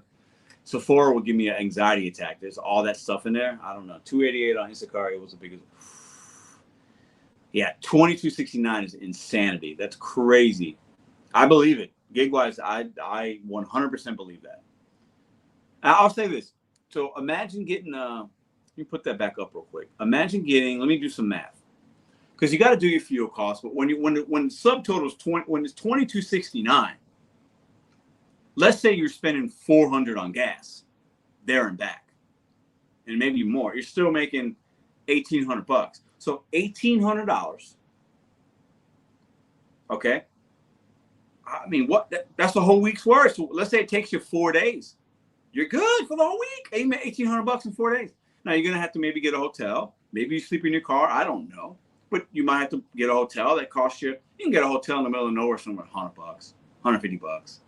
So you're gonna cut into that $22.69. That's not what he made on it. That was the offer. But let's say you make out of that $22.69, your food, your fuel, your whatever. Let's say you're netting. Let's say at the end of the day, you made, and I'm not going to ask Gig-wise what he made. He can put it in, but that's his business. Let me just throw a number out there without knowing all the factors and where he went. $22.69. Let's say the profit on that is $1,600.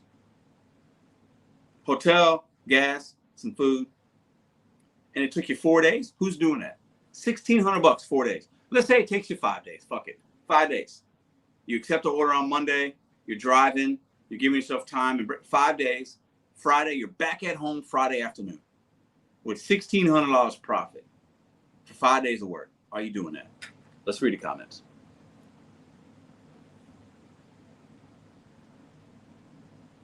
Super 8 for 60. Yeah, I accepted that offer. It was going to Utah, but it was a glitch. Only went 14 miles and paid 62. Ah, okay. Utah's out there, bro. So that would have been like a 5-day thing, right? Maybe. I mean, yeah. Because I'm not somebody that's gonna, like, if they were gonna send me to Chicago and pay me a decent amount, Chicago's 5 hours from here. That's 1 day. I'm going, I'm dropping it off, I'm coming right back. So my time to go to the place, my time to go to Chicago, drop it off, get a little, that's an 11-hour day. So I'm gonna give myself an hour of whatever time. 11 hours, I could do that and then make, let's say it's paying $900. I'm doing that shit. I know I got gas costs. But if you want to pay me $900 to go to Chicago, I'm going to knock it out in 1 day. Hopefully it comes in at early morning, so I'm back, before the kid goes to sleep. And I'm good. 1 day, I'm doing that all day long. All day long. And then I'm good. I got a chill week. I made a lot of my money. You know what I'm saying? But those kind of orders are few and far between. So do you like talking more short trips or longer trips to hit your goal? Oh, good question. I like a mix, man. I like a mix. I don't mind driving a little bit to make some money. And if the cash flow is good, I actually kind of like that. Because sometimes some short ones, you got to do a lot more work. You're dealing with more people. You're dealing with more possible incidents. So I think a mix between both is where the sweet spot is. But I don't mind driving, especially if it's highway. Hit that thumbs up, y'all. I don't know how many thumbs up we got. Let me see. How many we got? 73. Let's get to 100, y'all. Hit that thumbs up. Have you done any curry? I haven't done curry in, oh my God, a month maybe? Yeah. I prefer long trips. Okay. I like that we're talking a little bit. I know this is a different kind of live. I like the panels too, but I wanted to be kind of interactive. So I appreciate you guys that are chatting, asking questions, helping one another, sharing in information. Appreciate that. Half highway, half suburban. Not much. 57, one order, 8 miles. Hey, listen. 57, one order, 8 miles. Everybody in the chat's doing that. That's phenomenal. It's phenomenal. So yeah, that's what I want to talk about tonight. I think we have to be aware, self-aware of what we expect from the food delivery apps. Now, what we can expect from a catering, a curry, you're going to have your cash flow up. You might have to have more costs, more mileage, more time, more service, more whatever. But what we're expecting from food delivery or even shopping, let's say the big four. I'll throw Grubhub, Big Five, DoorDash, Grubhub, Instacart, Uber Eats, Spark. Those are the top five, right? Those aren't going to pay a lot sometimes. And that's why I think people like GigWise and others have shifted to other types of work because they valued their time more than what the food delivery apps are willing and able to pay them. And the food delivery apps know they got a surplus of people that want to make 15 to 20 bucks an hour doing this work. There are so many people doing DoorDash, Uber Eats, Spark, and Instacart that say, I'm cool. I'll just kind of take whatever. I want to make 20 bucks an hour. I was making $12 an hour at Taco Bell. I got fired because I didn't show up. I'm using my girlfriend's account, my girlfriend's car. You want to pay me 20 bucks? Whatever. I get to dress how I want, smoke in my car, listen to music all day, watch YouTube. You're going to pay me 20 bucks an hour to do that? There are more drivers like that than there are you and I that expect a little bit more or a lot more. I can turn it off when I want. I can do this. I can do that. I can work in my pajamas. Do you know how many DoorDash drivers and Spark drivers I see working in their PJs? A lot. More than I like to admit. So, yeah. Find what your spot is monetarily and find the app that's going to pay you that. Because these food delivery apps are not going to pay you more. They're going to pay you less. Because the saturation, the competition, if they got this driver, that's brand new, that takes everything, 90% acceptance rate, blah, blah, blah. They value that person more than me because I expect a little bit more. And I know how to work the systems and I got other apps and blah, blah, blah. So we have to have a realistic expectation of the value of what the companies are going to pay us. We have to have that. The sooner we can come to that number and what app to work it to get it and say, you know what, maybe my expectation with the food delivery is a little not realistic. The easier your life's going to be.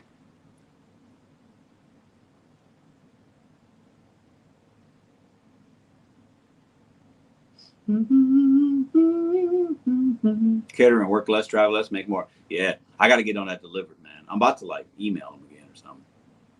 Food or grocery delivery? Oh, wherever the money is. I think food. Oh, I like a mix, but I think I put catering in the food delivery aspect, right? I like the food. It's a little quicker sometimes, but I like to do my shopping. Don't get me wrong. I like to do the shopping. It just takes a little more time sometimes. And the Instacart lately has been so, man, I just don't see enough opportunity on my device.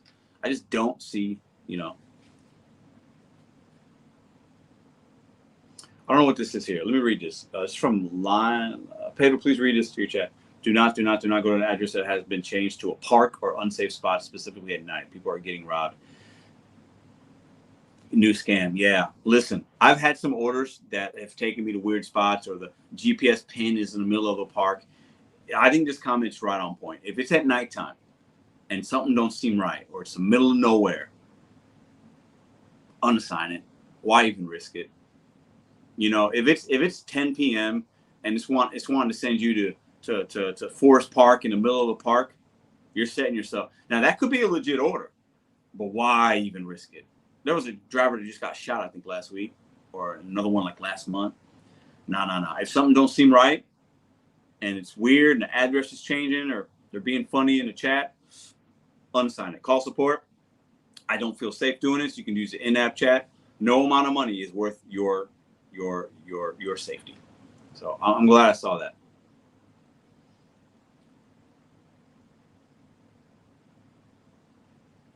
Yeah, that's a very, very good. Yeah. Lisa, I 100% agree with you. I think there's a very small percentage of people that can make a living doing it, or they think they can because they've been doing it for 5 years, which 5 years is not a long time. Okay. But I 100% agree with that comment. It's not intended for full-time living and income. Some of us can do it, and there's no knock to the people that do it. But that is an exception to the rule, the extreme exception to the rule. I definitely agree with that comment. I've said it many times. Marty, what's up, bro? How you doing, man? How's the family? Support is always right. Yeah. 5 years ago was it's very different 5 years ago. What is this one? I once delivered to somebody in the park that was like face mask and acting weird. I've had that. I've had the park thing, but I've also had it to where the pin location wasn't accurate, or this or that, or the Papa John's didn't put the address incorrect and it took me to somewhere. You know, that happens. And sometimes it's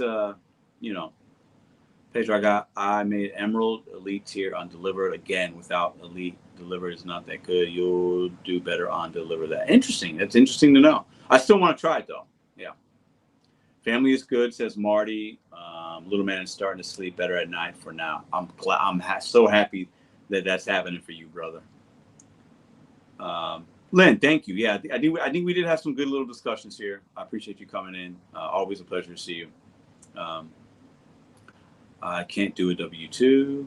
Biscuit says, it's a struggle out here, but I can't do a W-2. Well, you might have your reasons. So I hear you. It's definitely a struggle for a lot of people, but we got to figure out, are we doing the type of work that matches our level of expectation monetarily, safety-wise, and just your overall like willingness to do that type of work. I've been lately questioning myself. I had a conversation with friends today.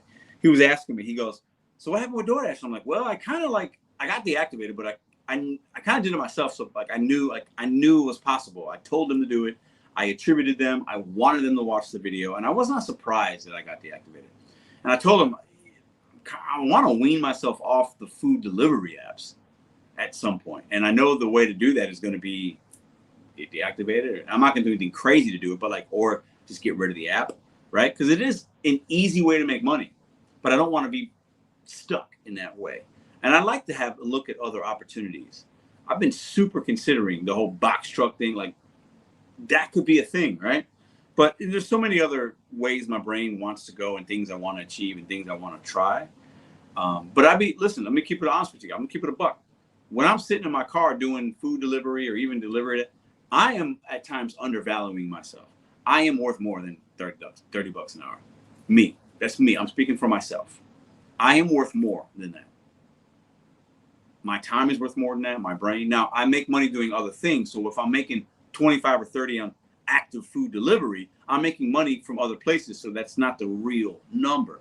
But when I'm spending time, and sometimes a significant amount of time during the day to deliver McDonald's or deliver that or an Instacart, there's a cap on what I can make doing that kind of stuff. The food delivery kind of stuff. There just is, because that kind of work is not designed for full-time sustainable income to support a family.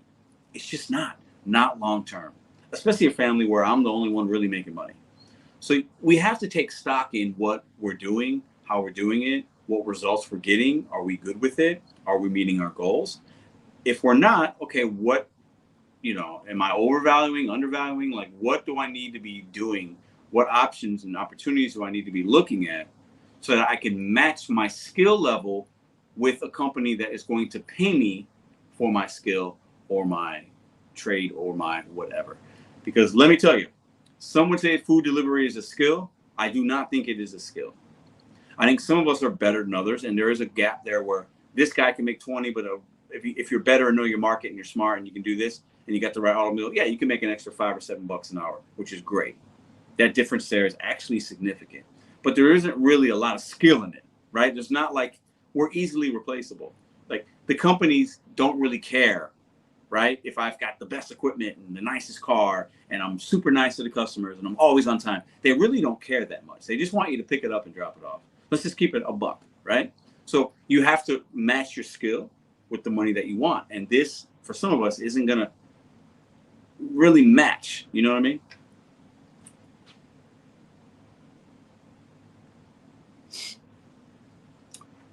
I'm glad. Shout out to Destiny. I don't know if I've seen her in here before. Sorry if I've missed that, but I'm glad you're here, asking some good questions. Rational, what's up? Been a while. What up, Pedro? Been a while. I've been able to catch a Sunday live. Definitely don't think anyone should try to make a living while only one app in 2024. Multi-apping is key. Absolutely, man. Absolutely, absolutely. 100% agree. I think back in the day, and even maybe as recent as a year ago, in certain apps, maybe you could do it really good in a good market with one app, but you got to have a lot of opportunities, you know, and especially the food delivery game.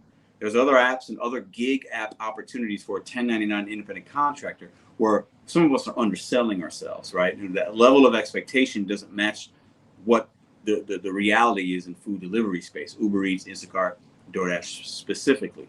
But your level of expectation might be better well served and met trying something different, hence the multi-apping. So, yeah, appreciate you, man. Appreciate you being here. What's up? What's up? Good to see you. Oh, your first live?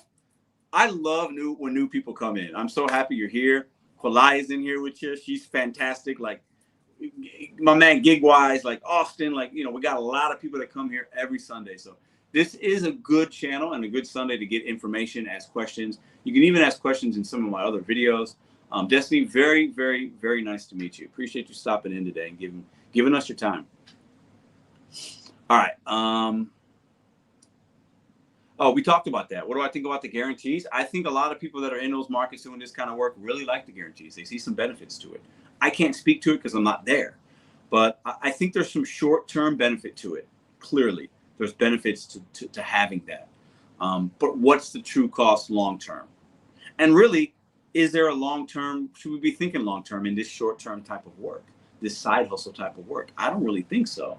But long-term down the line, it might take away opportunity and it might actually squeeze more out of that market than what's there because the customers might not order as much because they're being taxed, man. I'll tell you what, in St. Louis, Missouri, where the cost of living is reasonable, if I were to order McDonald's right now, a Big Mac meal, a large size Big Mac meal, okay, and I tipped what they wanted me to tip, or even if I tipped a little bit more, that could cost me $20. Crazy, right? If I don't have Dash Pass, $20. In New York City, in Seattle, $30. That's insanity. Think about that just for a second. Okay? So, yeah, customers are being priced out on what used to be cheaper and more convenient. Now, they're getting priced out. Some people still ordering, some not, but it's crazy to think somebody in New York City would have to pay $30 for a Big Mac meal to be delivered. Now, am I against them being charged that? Absolutely not, because we need to make that money and the company's got to get their cut. I get it. McDonald's has to get their cut for all the bags and all this. All those prices are inflated at a lot of these merchants, whether they're franchise or corporate or mom and pop, because there's a lot more material involved with food delivery. There's more, maybe there's a special host, a special person, a dispatch. So that McDonald's meal, if you walk in yourself, might be $10, but on the app, it's actually $14. There's a reason for all of that. But customers are getting squeezed, man. They're getting squeezed. I would never pay $30 to have a one meal delivered to my, because it's crazy, man. It's crazy. I had lunch today. Now I spent $30 on my lunch meal, which is kind of expensive, but we had service. I was at a restaurant. You know what I mean? Like, that's different. You know, it's not a Big Mac from McDonald's should not cost that much, ever. A Chipotle bowl should not cost me $22 to have it delivered from a Chipotle that's 4.5 miles from here. It's insanity. But, you know. All right. They make a lot charging $3.50 for a large, man. Yeah, soda. Oh my God. Because soda, the bag-in-a-box soda, it's like companies make so much money off the bag-in-a-box soda. It's crazy. As long as somebody doesn't get like 5 refills, they're making money off those. It's McDowell's. Yeah, it's crazy. So expensive. Yeah, that's what we talked about earlier, you know. It's crazy. Let's read this comment here before I'm gonna wrap things up in a second. Actually, good luck. An hour and 40 minutes all by myself talking nonstop. Listen, I'm gonna pat myself on the back, but I needed y'all for it. You guys led the conversation, especially once we got past the 20-minute mark. You guys led it. You guys had some great questions, great comments. I appreciate all of you guys for coming in here today. I want to that's my email right there. If anybody wants to send me something, ask a question, get a hold of me, share a funny story, a funny experience. A lot of you guys email me. I try to read them all. And sometimes I get an email and I make a video on it. Please feel free to reach out to me and email me. Mr.BetonYou. Yep, that's right. About something that's gig related. If you have a story, you want to share, an experience you think would be valuable to the community. I love to make videos on things that you guys send me. I don't do them often, but sometimes I do it if it pertains and it's relative to the current situation of the gig economy. So I'll leave that email up as we're ending things here. A couple of reminders. We will be in northern Michigan, Bel Air. I'll be at the lake, baby.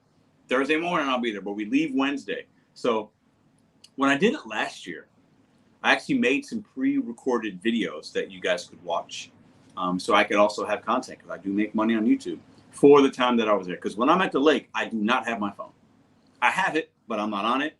I'm not making videos. I'm not going live, Sometimes I go live as I'm driving or as I'm coming back, but I am in family mode.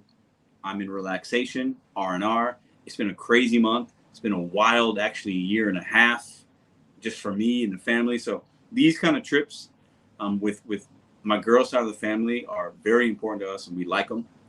We love them. Our daughter now, she turns 3 on Wednesday, so she's got some cousins over there and family. She's excited and she can play and have more of an experience. So I am very unplugged from YouTube and social media.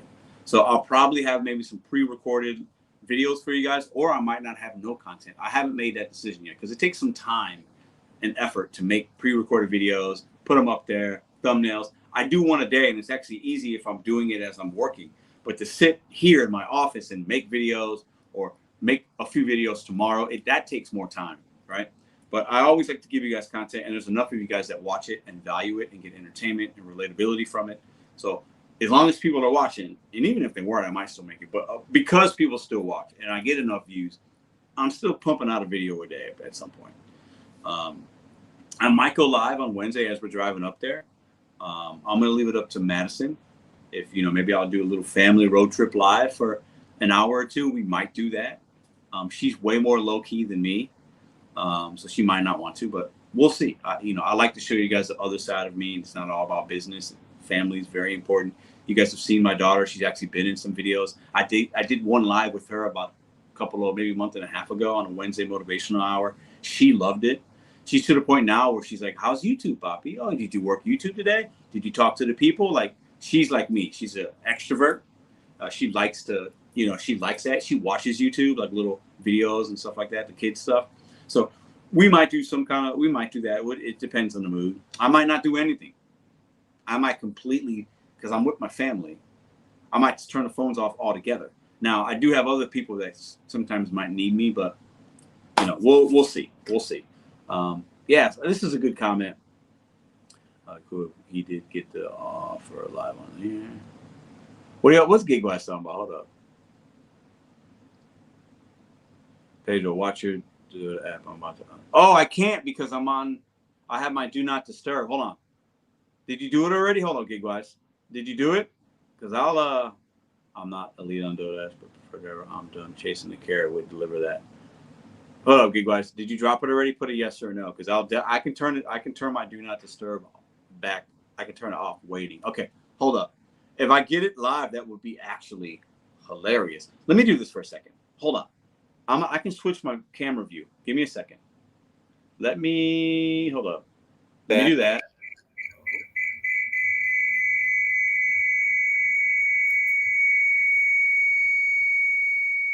Oh shit.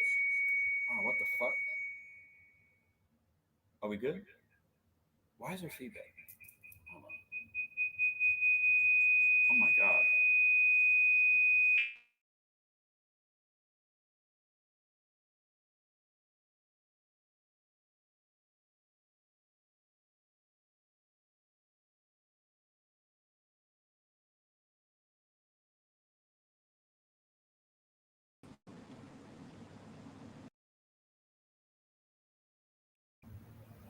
Can you guys?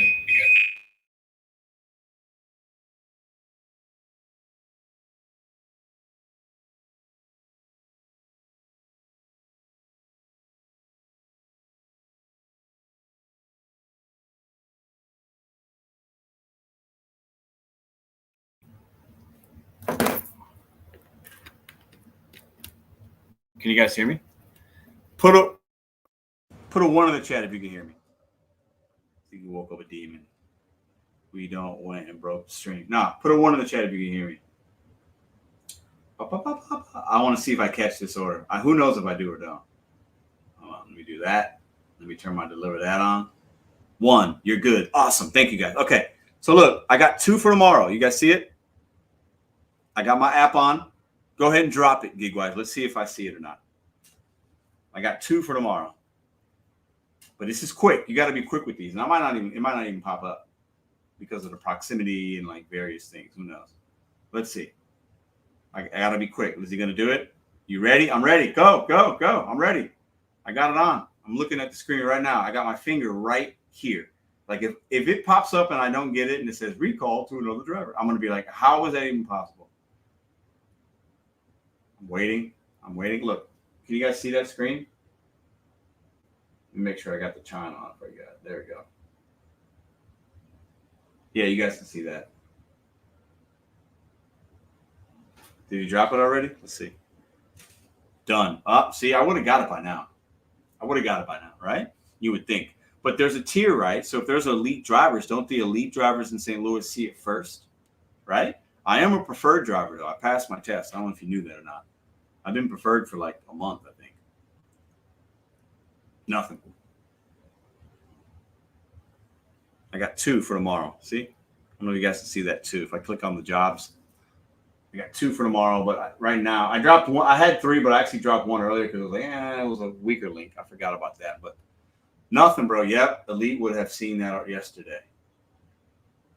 Elite. Yeah, but why wouldn't it show up right now, though? Let me wait. Because sometimes people accept it, like I do, and like GigWise. And then you see it like, it doesn't work, can't do it. And then it goes back into the pool, right? So we'll wait a couple of minutes. We'll see. We'll do it live with you guys to see if I get it. There's my app right there.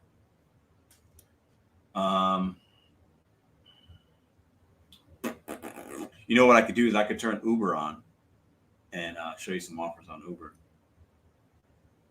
All right, y'all. 1. Some of y'all behind on the stream. That's okay. Let me take I'll keep the email. Hold up. Let me take that off. I'm waiting, GigWise. Drop another one, bro. Drop another one. Drop it like it's hot. Drop it like it's hot. Appreciate the 111 still watching in the building. Let me go.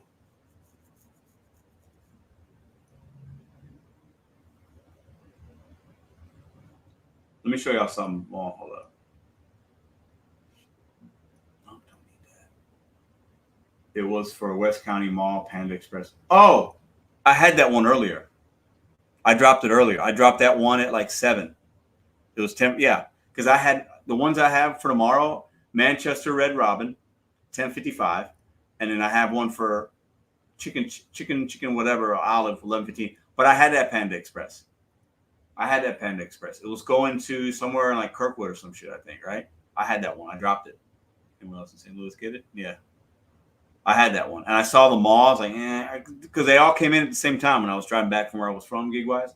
And I got them all within like a 20-minute span, and I accepted all of them. But I had that one already. Maybe that's why it's not sending it to me, because I dropped it. I don't know. Maybe. But I had the Panda Express, yeah. Because it was the same exact pickup time as the one I had already. And I would have been able to take them if they were staggered by 30, 40 minutes. But Cardinals suck. Yeah, didn't the Cubs win 8-3 today?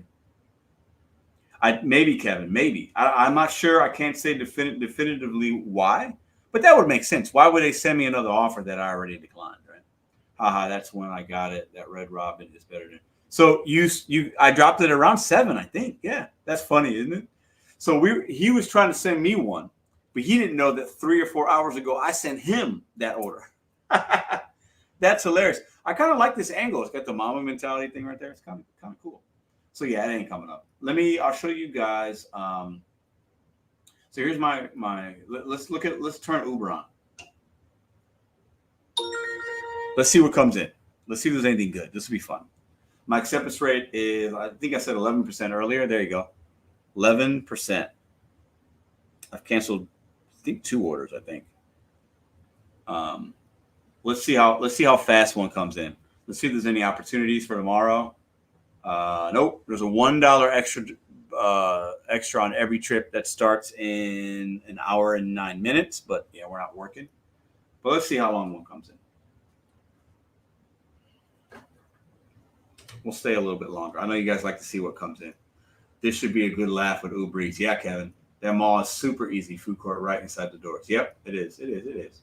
I picked up from there the Great American Cookie Company. And I've picked up from Charlie. The cheesesteak. The cheesesteak place. I think I picked up 2 orders from that mall. And the second time I went, I parked in the wrong spot. And I had to I remember that. I walked through the mall way more than I should have. Need a Taco Bell pickup for 32 3 miles. LOL. I mean, listen, whatever pops up, I'm not gonna take it. But I just want to show y'all what. Look at this. Nothing even came up yet. I would imagine there'd probably be like a 7-Eleven, a Taco Bell, a White Castle, Charlie's Cheesesteaks. Yep, that's yep. And it was actually a good paying order. So let's see how long it takes. I'm going to stay on here with you guys until something comes in. We could either laugh at it or say, ooh, that's good. We'll play a little game. Would you take it? Would you not take it? All right. Oh, we only got 90. We need 10 more thumbs up. So if you haven't thumbs up the stream, thumbs it up, baby. We can get to a nice even 100. Okay. Still waiting.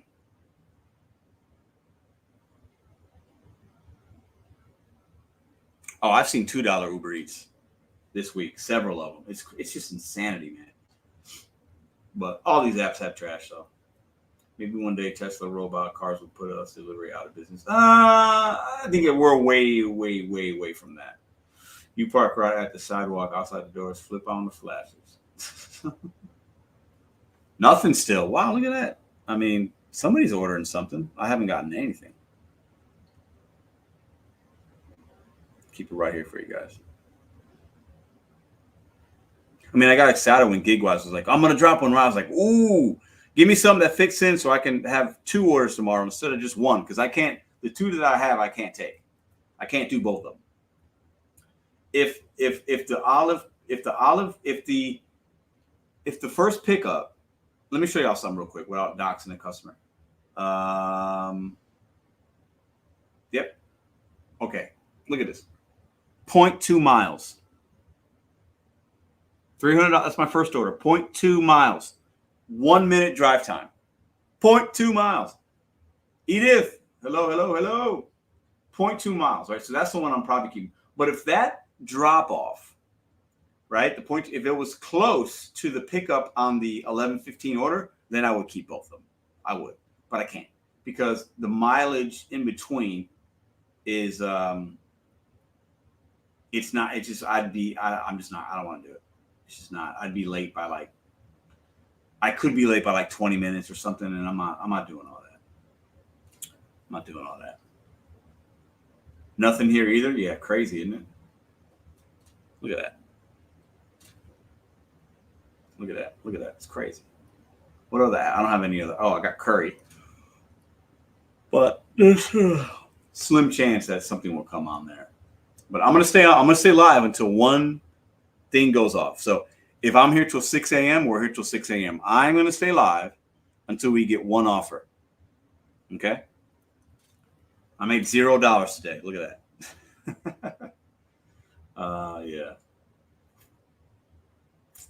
I did 29 trips this week.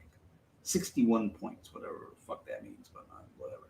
I made, let's see. Wednesday was my lowest earning day. Why is that? Wednesday I had 3 delivered apps, and then I did Instacart and Uber. I think I did 1 Uber Eats. I didn't work yesterday, I didn't work today.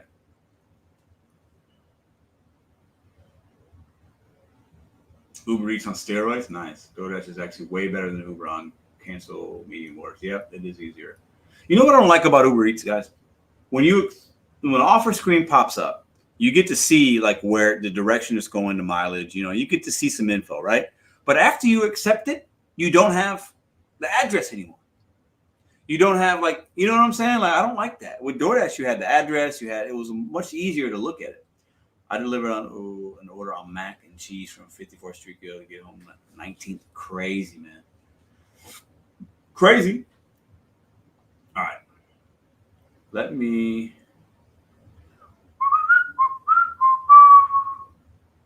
go in here real quick. I need this to go off so that, let's see, let me go here.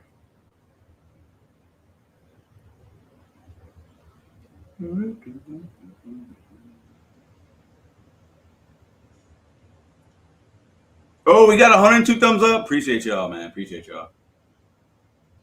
All right. DoorDash drivers should be making how much?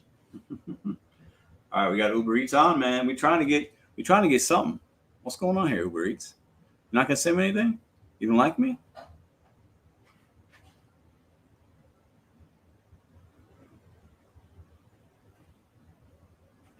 Oh, I hear somebody walking upstairs. One of the girls is up. What's going on up there? Or one of the dogs. I don't know. You guys see these pictures behind me, right? Oh, I'm really bad at this. How do I get my there? Right there. It's my family. I got my grandfather up there, me as a kid, my two daughters, my girl, my mom, my dad, my sister. I got them all right there. Look at that. Look at those. Look at that. Look at that picture. All right. Oh, there we go. Look. My sister. Got them all right there. Look at that picture. All right. 646, 3.8. Pizza Hut's right up the street. That's not an order I accept. Going to Grace Ave in Potomac? Hell no. Pizza Hut's right up the street. That's not an order I accept. Going to trash. The Traveling Dasher, what up? Who would have accepted that at 11 o'clock at night? To dropping off to an area that's not that great. That almost 4 miles going in that direction. Look at this one. 6 miles. Look clear. Wendy's. You know that line's long as fuck right now. 609 for 6.1 miles.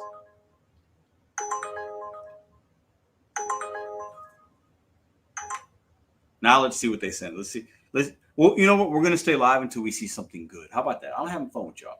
We're going to stay live until we see something good. How long will it take? It took us a little while to even see anything. How long until we see something that's at least $3 or $4 a mile? Let's see. That Wendy's probably not even open now. Maybe. I wish my car Tesla would have come through on my woo. That's funny. Hold up. That's funny. Talk about should be banned after 12. $10 for 2.5. Ooh, Kevin says we're going to see a 10 for 2. I mean, I'll do a 10 for 2.5. I mean, I'm not working right now though. But let's see. Let's stay on live. Hit that thumbs up. Let's see something until we would accept it. So the majority of us would be like, yeah, I'll take that. And it has to be now at this time, 11 o'clock, because my criteria changes depending on time of day sometimes, right? And where I'm going and like, you know what I'm saying, the merchant. So we'll stay live until we see something that tickles our nipples.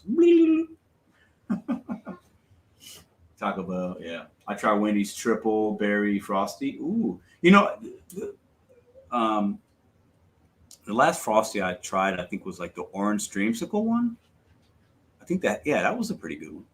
Or was that Wendy? I don't know. Yeah, Frosty's Wendy. They had like a dreamsicle one. All right. It's going to be a long stream. Oh, Lord. I told my girl earlier, we're going to do an hour and a half or so. I know, at the beginning of the stream. I told her too.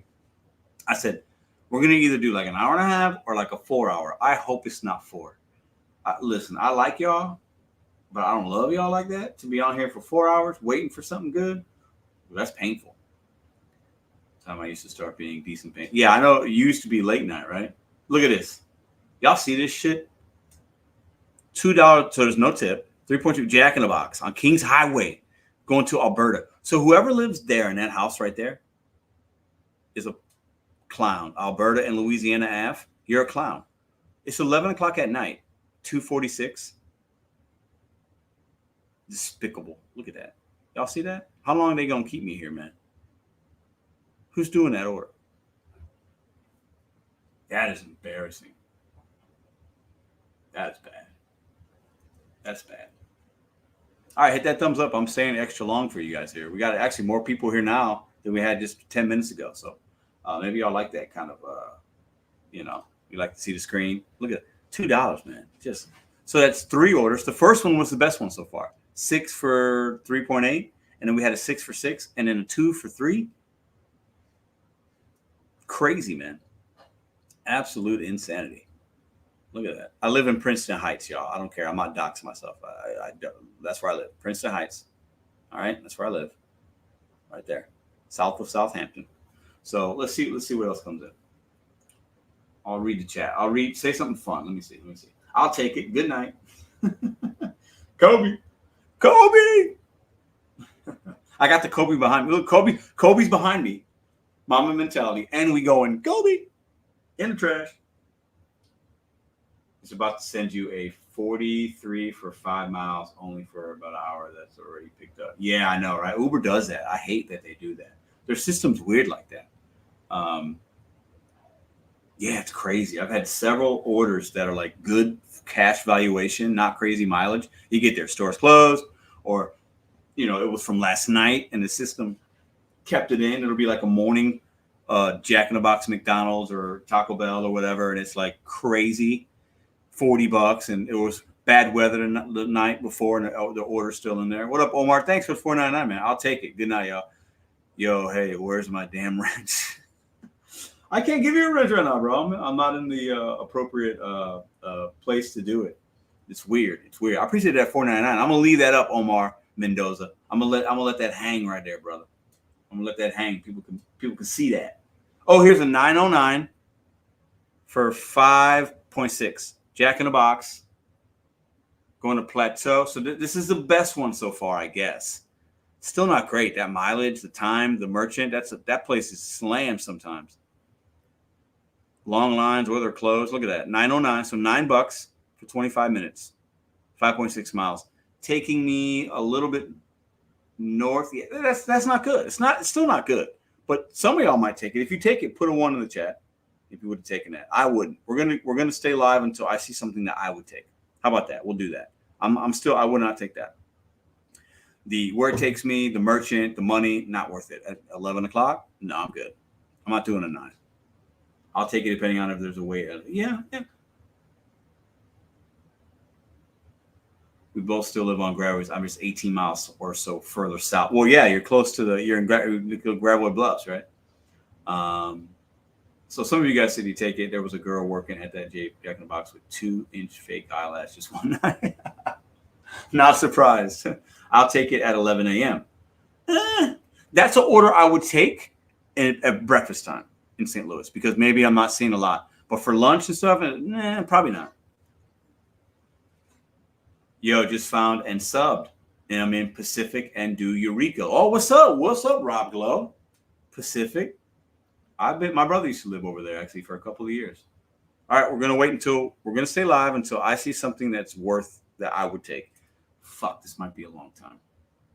I'm almost in High Ridge. Yeah, I know where you're at. Appreciate the sub, man. Thank you. Hit that thumbs up too, brah. Lisa said Grubhub is not busy in Minneapolis. Or is that Minnesota? I'm sorry.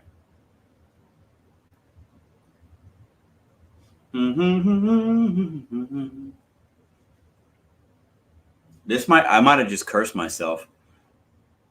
I mean, I should have just said, "Oh, I would have taken that $9," and then just ended the stream. But I got to be a man of my word here, so I'm gonna stay live until they send me something that's worth it, right? That's worth it. And I'll say this: if there's a 5 that pops up for like a mile, I mean, I'm probably gonna take that. I know people are like, well, $5 is less than 9. Yeah, but there's mileage, there's merchant, there's time, right? Still waiting.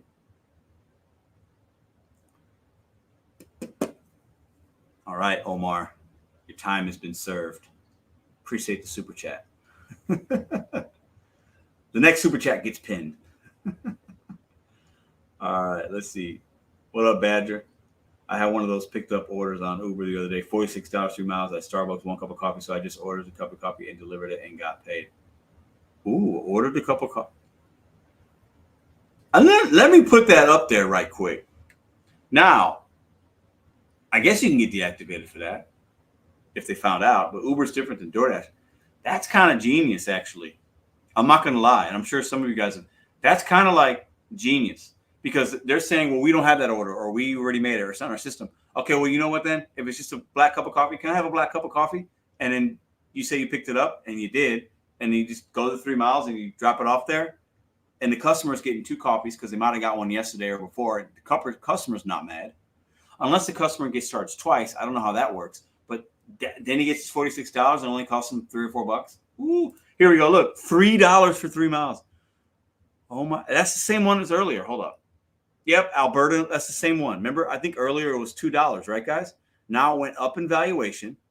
It's the same rotten-ass, despicable customer. Crazy.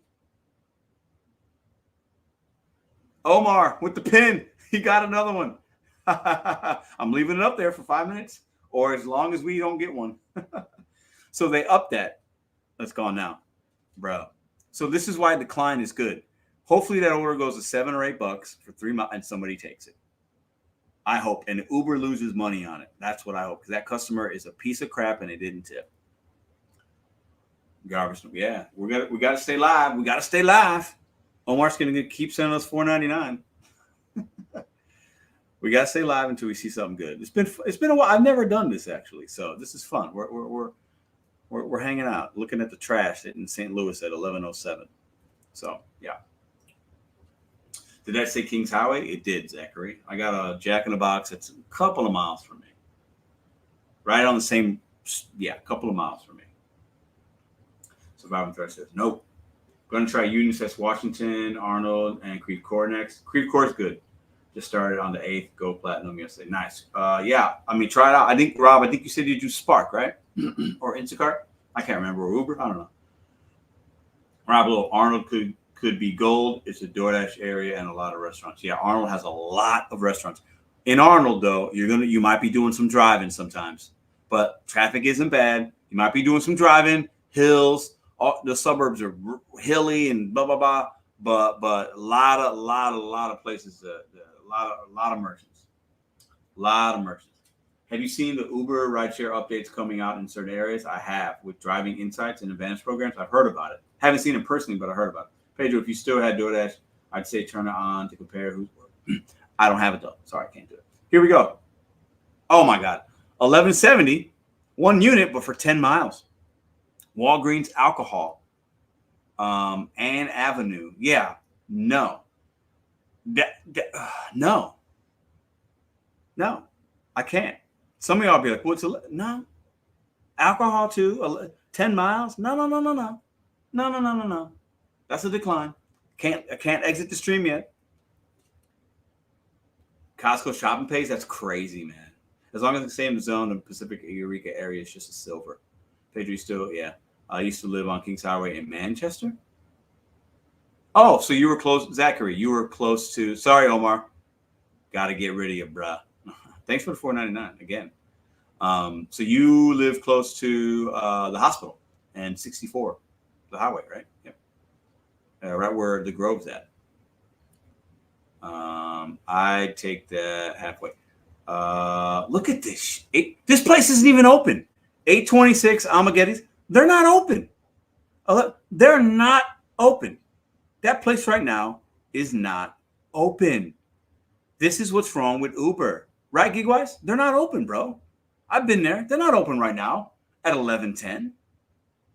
They're not open. What the is this? Crazy. Central West End. The Hill. Yeah. They're not open right now, right? They're not. That place is not open. Unless I'm thinking of it, they're not open Sunday at 11:10, bro. Take that. It says it's closed. Get that $3. The Costco customers are rude. Staff is great. Yeah. The staff is usually really good at Costco. That place isn't even open. Crazy, man. No, they're not open. Exactly. I'm not going to, can I accept it and get $3? But the proximity, do I have to be in the parking lot to get that?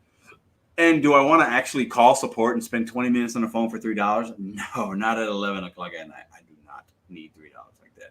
I just picked up a $35 to go to Jennings. I would say no, that order is, yeah, that's crazy, man. The place isn't open. And that's all, because it's not open, it's bounced around. That's all base pay, that $8. All of it. Look at this. Here we go. $5.70 for 4.6, 18 miles or 18 minutes. Hoffmeister 7-Eleven, Bayless Military. I would accept this for $9. For $10, I would say that would be a yes. But I'm not doing that for $5.70. But that's actually probably just about as good as that first Pizza Hut. But still, that's a no. I got to be a man of my word. I'm not going to end the stream until we see something that's worth our time.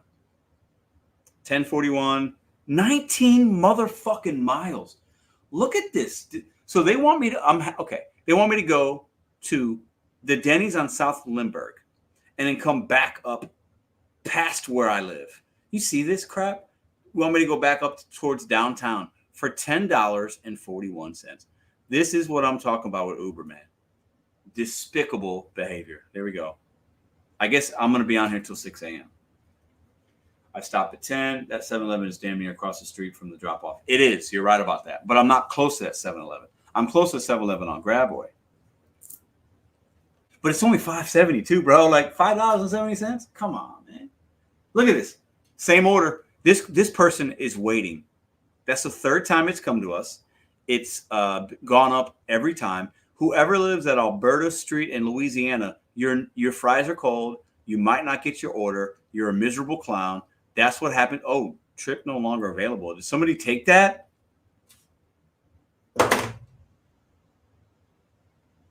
What's it been? 15 minutes? That order's still sitting there? Somebody just accepted that. Wow. Wow. Wow. Wow. Well, maybe they accepted it and they're in the line. They could have been on another order and they're like, oh, that's only going an extra 0.8. It's possible, right? Because look at, dude, historic. Somebody downtown wants some Wendy's, 566 for 9.8 miles at a Wendy's on Hampton. This is a different Wendy's.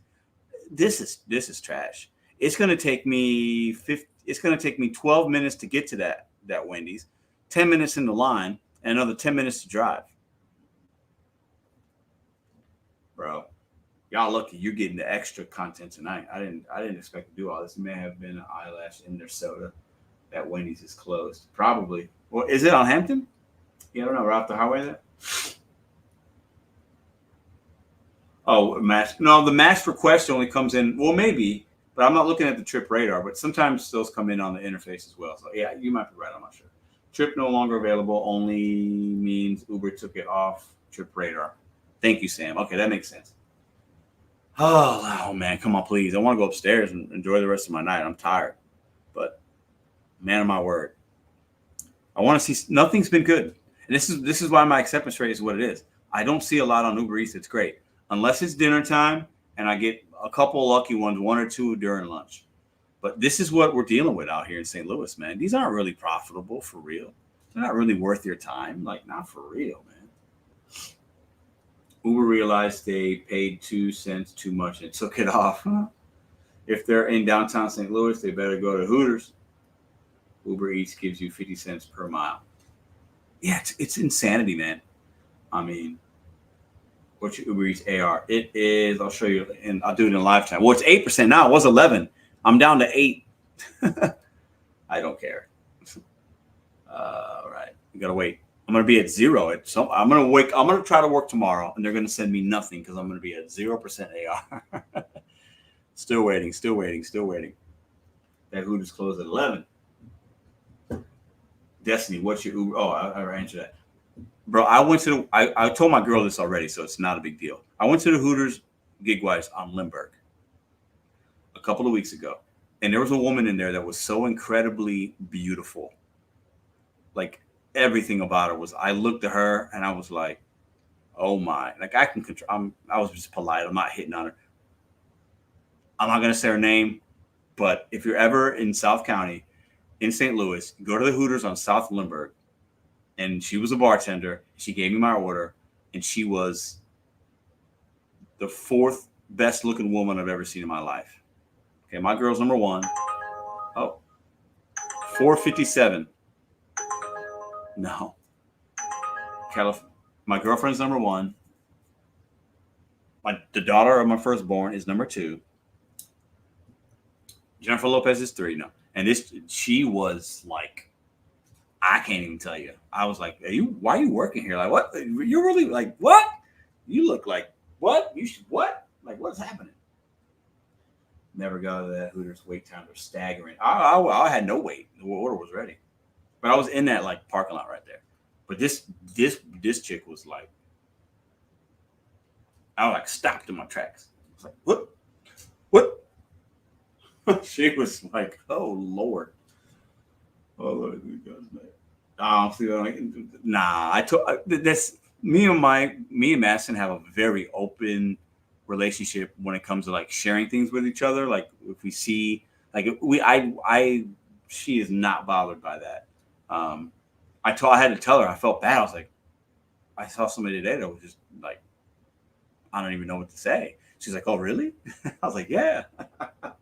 We're very, good about that kind of stuff. Oh my God, I'm getting a little depressed now. This is bad.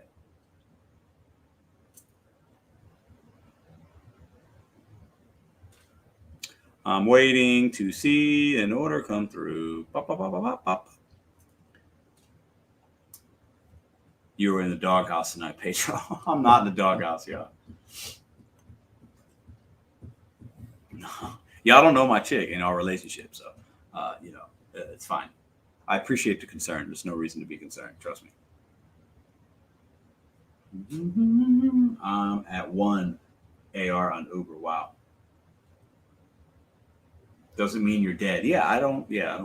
I can appreciate a woman's beauty, a beautiful smile, a beautiful whatever. Like, yeah, nice hair. Like I can appreciate that. Nothing wrong with that. All right. Okay. I think this is that same one, guys. Look, but now it's more. Remember the one at Gig was like, it's across the street. 703 4.6 Bayless Ave. I'm probably taking that. Yeah, I would probably take that, especially if I'm out right now. I'm not going to be in my whatever, right? I'm probably going to be a little closer. So I'm probably taking 7 for $3. Yeah. So that's probably an accept, I'd say. It's very borderline. But based on what I'm seeing, if I'm out and I'm trying to make money, I'd probably just take it. What about y'all? Because based on what I'm seeing, oh, here, look at that. Same order as earlier. Denny's. That's my ARs. Tanking, but I'm going to turn it off now because I think I probably would have taken 7. What up? Oh, Diecast, been a minute. What up? That's right next to the bill. Yeah, it is. Yeah. I'll get you, Pedro. If your girl's that confident, she deserves a round of applause. My girl is, well, everybody has insecurities and stuff, but we just have a very, we're very real with each other. And she knows that if I see somebody that's like attractive, she talks about, oh, I saw that, she can appreciate. It's not, I don't ever, we watch shows and be like, she'll ask me, do you think she's hot? And I'll be like, yeah. Like our relationships, there's maybe different. I don't know. Good to see you too, man. So yeah, I'm going to turn this off because I probably would have taken that one. Let's see. The AR was 11% when we started. It's still at 8%. There you go. There's my count. I've done 69 deliveries. There you go. It says since 2021 because I don't know why, because this is a new account, but it's the same name. Anyways, I have to figure that out. I don't know why it does that necessarily. But let me say bye to some of y'all in the chat real quick. Transparent, very, yes. Yeah, me and my girl's relationship is not perfect by any stretch of the imagination. We have our things and things that we deal with and conversations we have to have and blah, blah, blah. But say it's pretty solid. We're yeah, I'll say that. I don't want to overshare. You know what I'm saying? Reed Shepard is the next Steph Curry. Absolutely. You can't say anybody's the next Steph Curry. Steph Curry's the best point guard to ever live. He's kind of a hybrid guard, but Reed Shepard's not going to do what Steph Curry did. He's good, but you're putting him way, way, way too high right now. Yeah, have a good one, you girl. Yeah. So I appreciate you guys for hanging out. A little bit different kind of live stream. We didn't have a whole lot of people in here. I think this is the first Sunday ever I've never had at least 200. So I don't know what's up with that, but we had fun. And I appreciate everybody that came in. Appreciate the super chats. Omar, especially you. Thank you. And I appreciate the candor, the questions. We had some fun. We have some new people in here tonight. I had a really good time tonight. It's one of my I actually enjoyed this more than some of the other ones I've done. They all have different levels of value, but it was fun just talking with you guys and being very interactive with the chat. Pedro, do you know that if DoorDash ID scanner detects if ID? You know what? I'm not sure. I think it does, but I've never had that happen. Good question.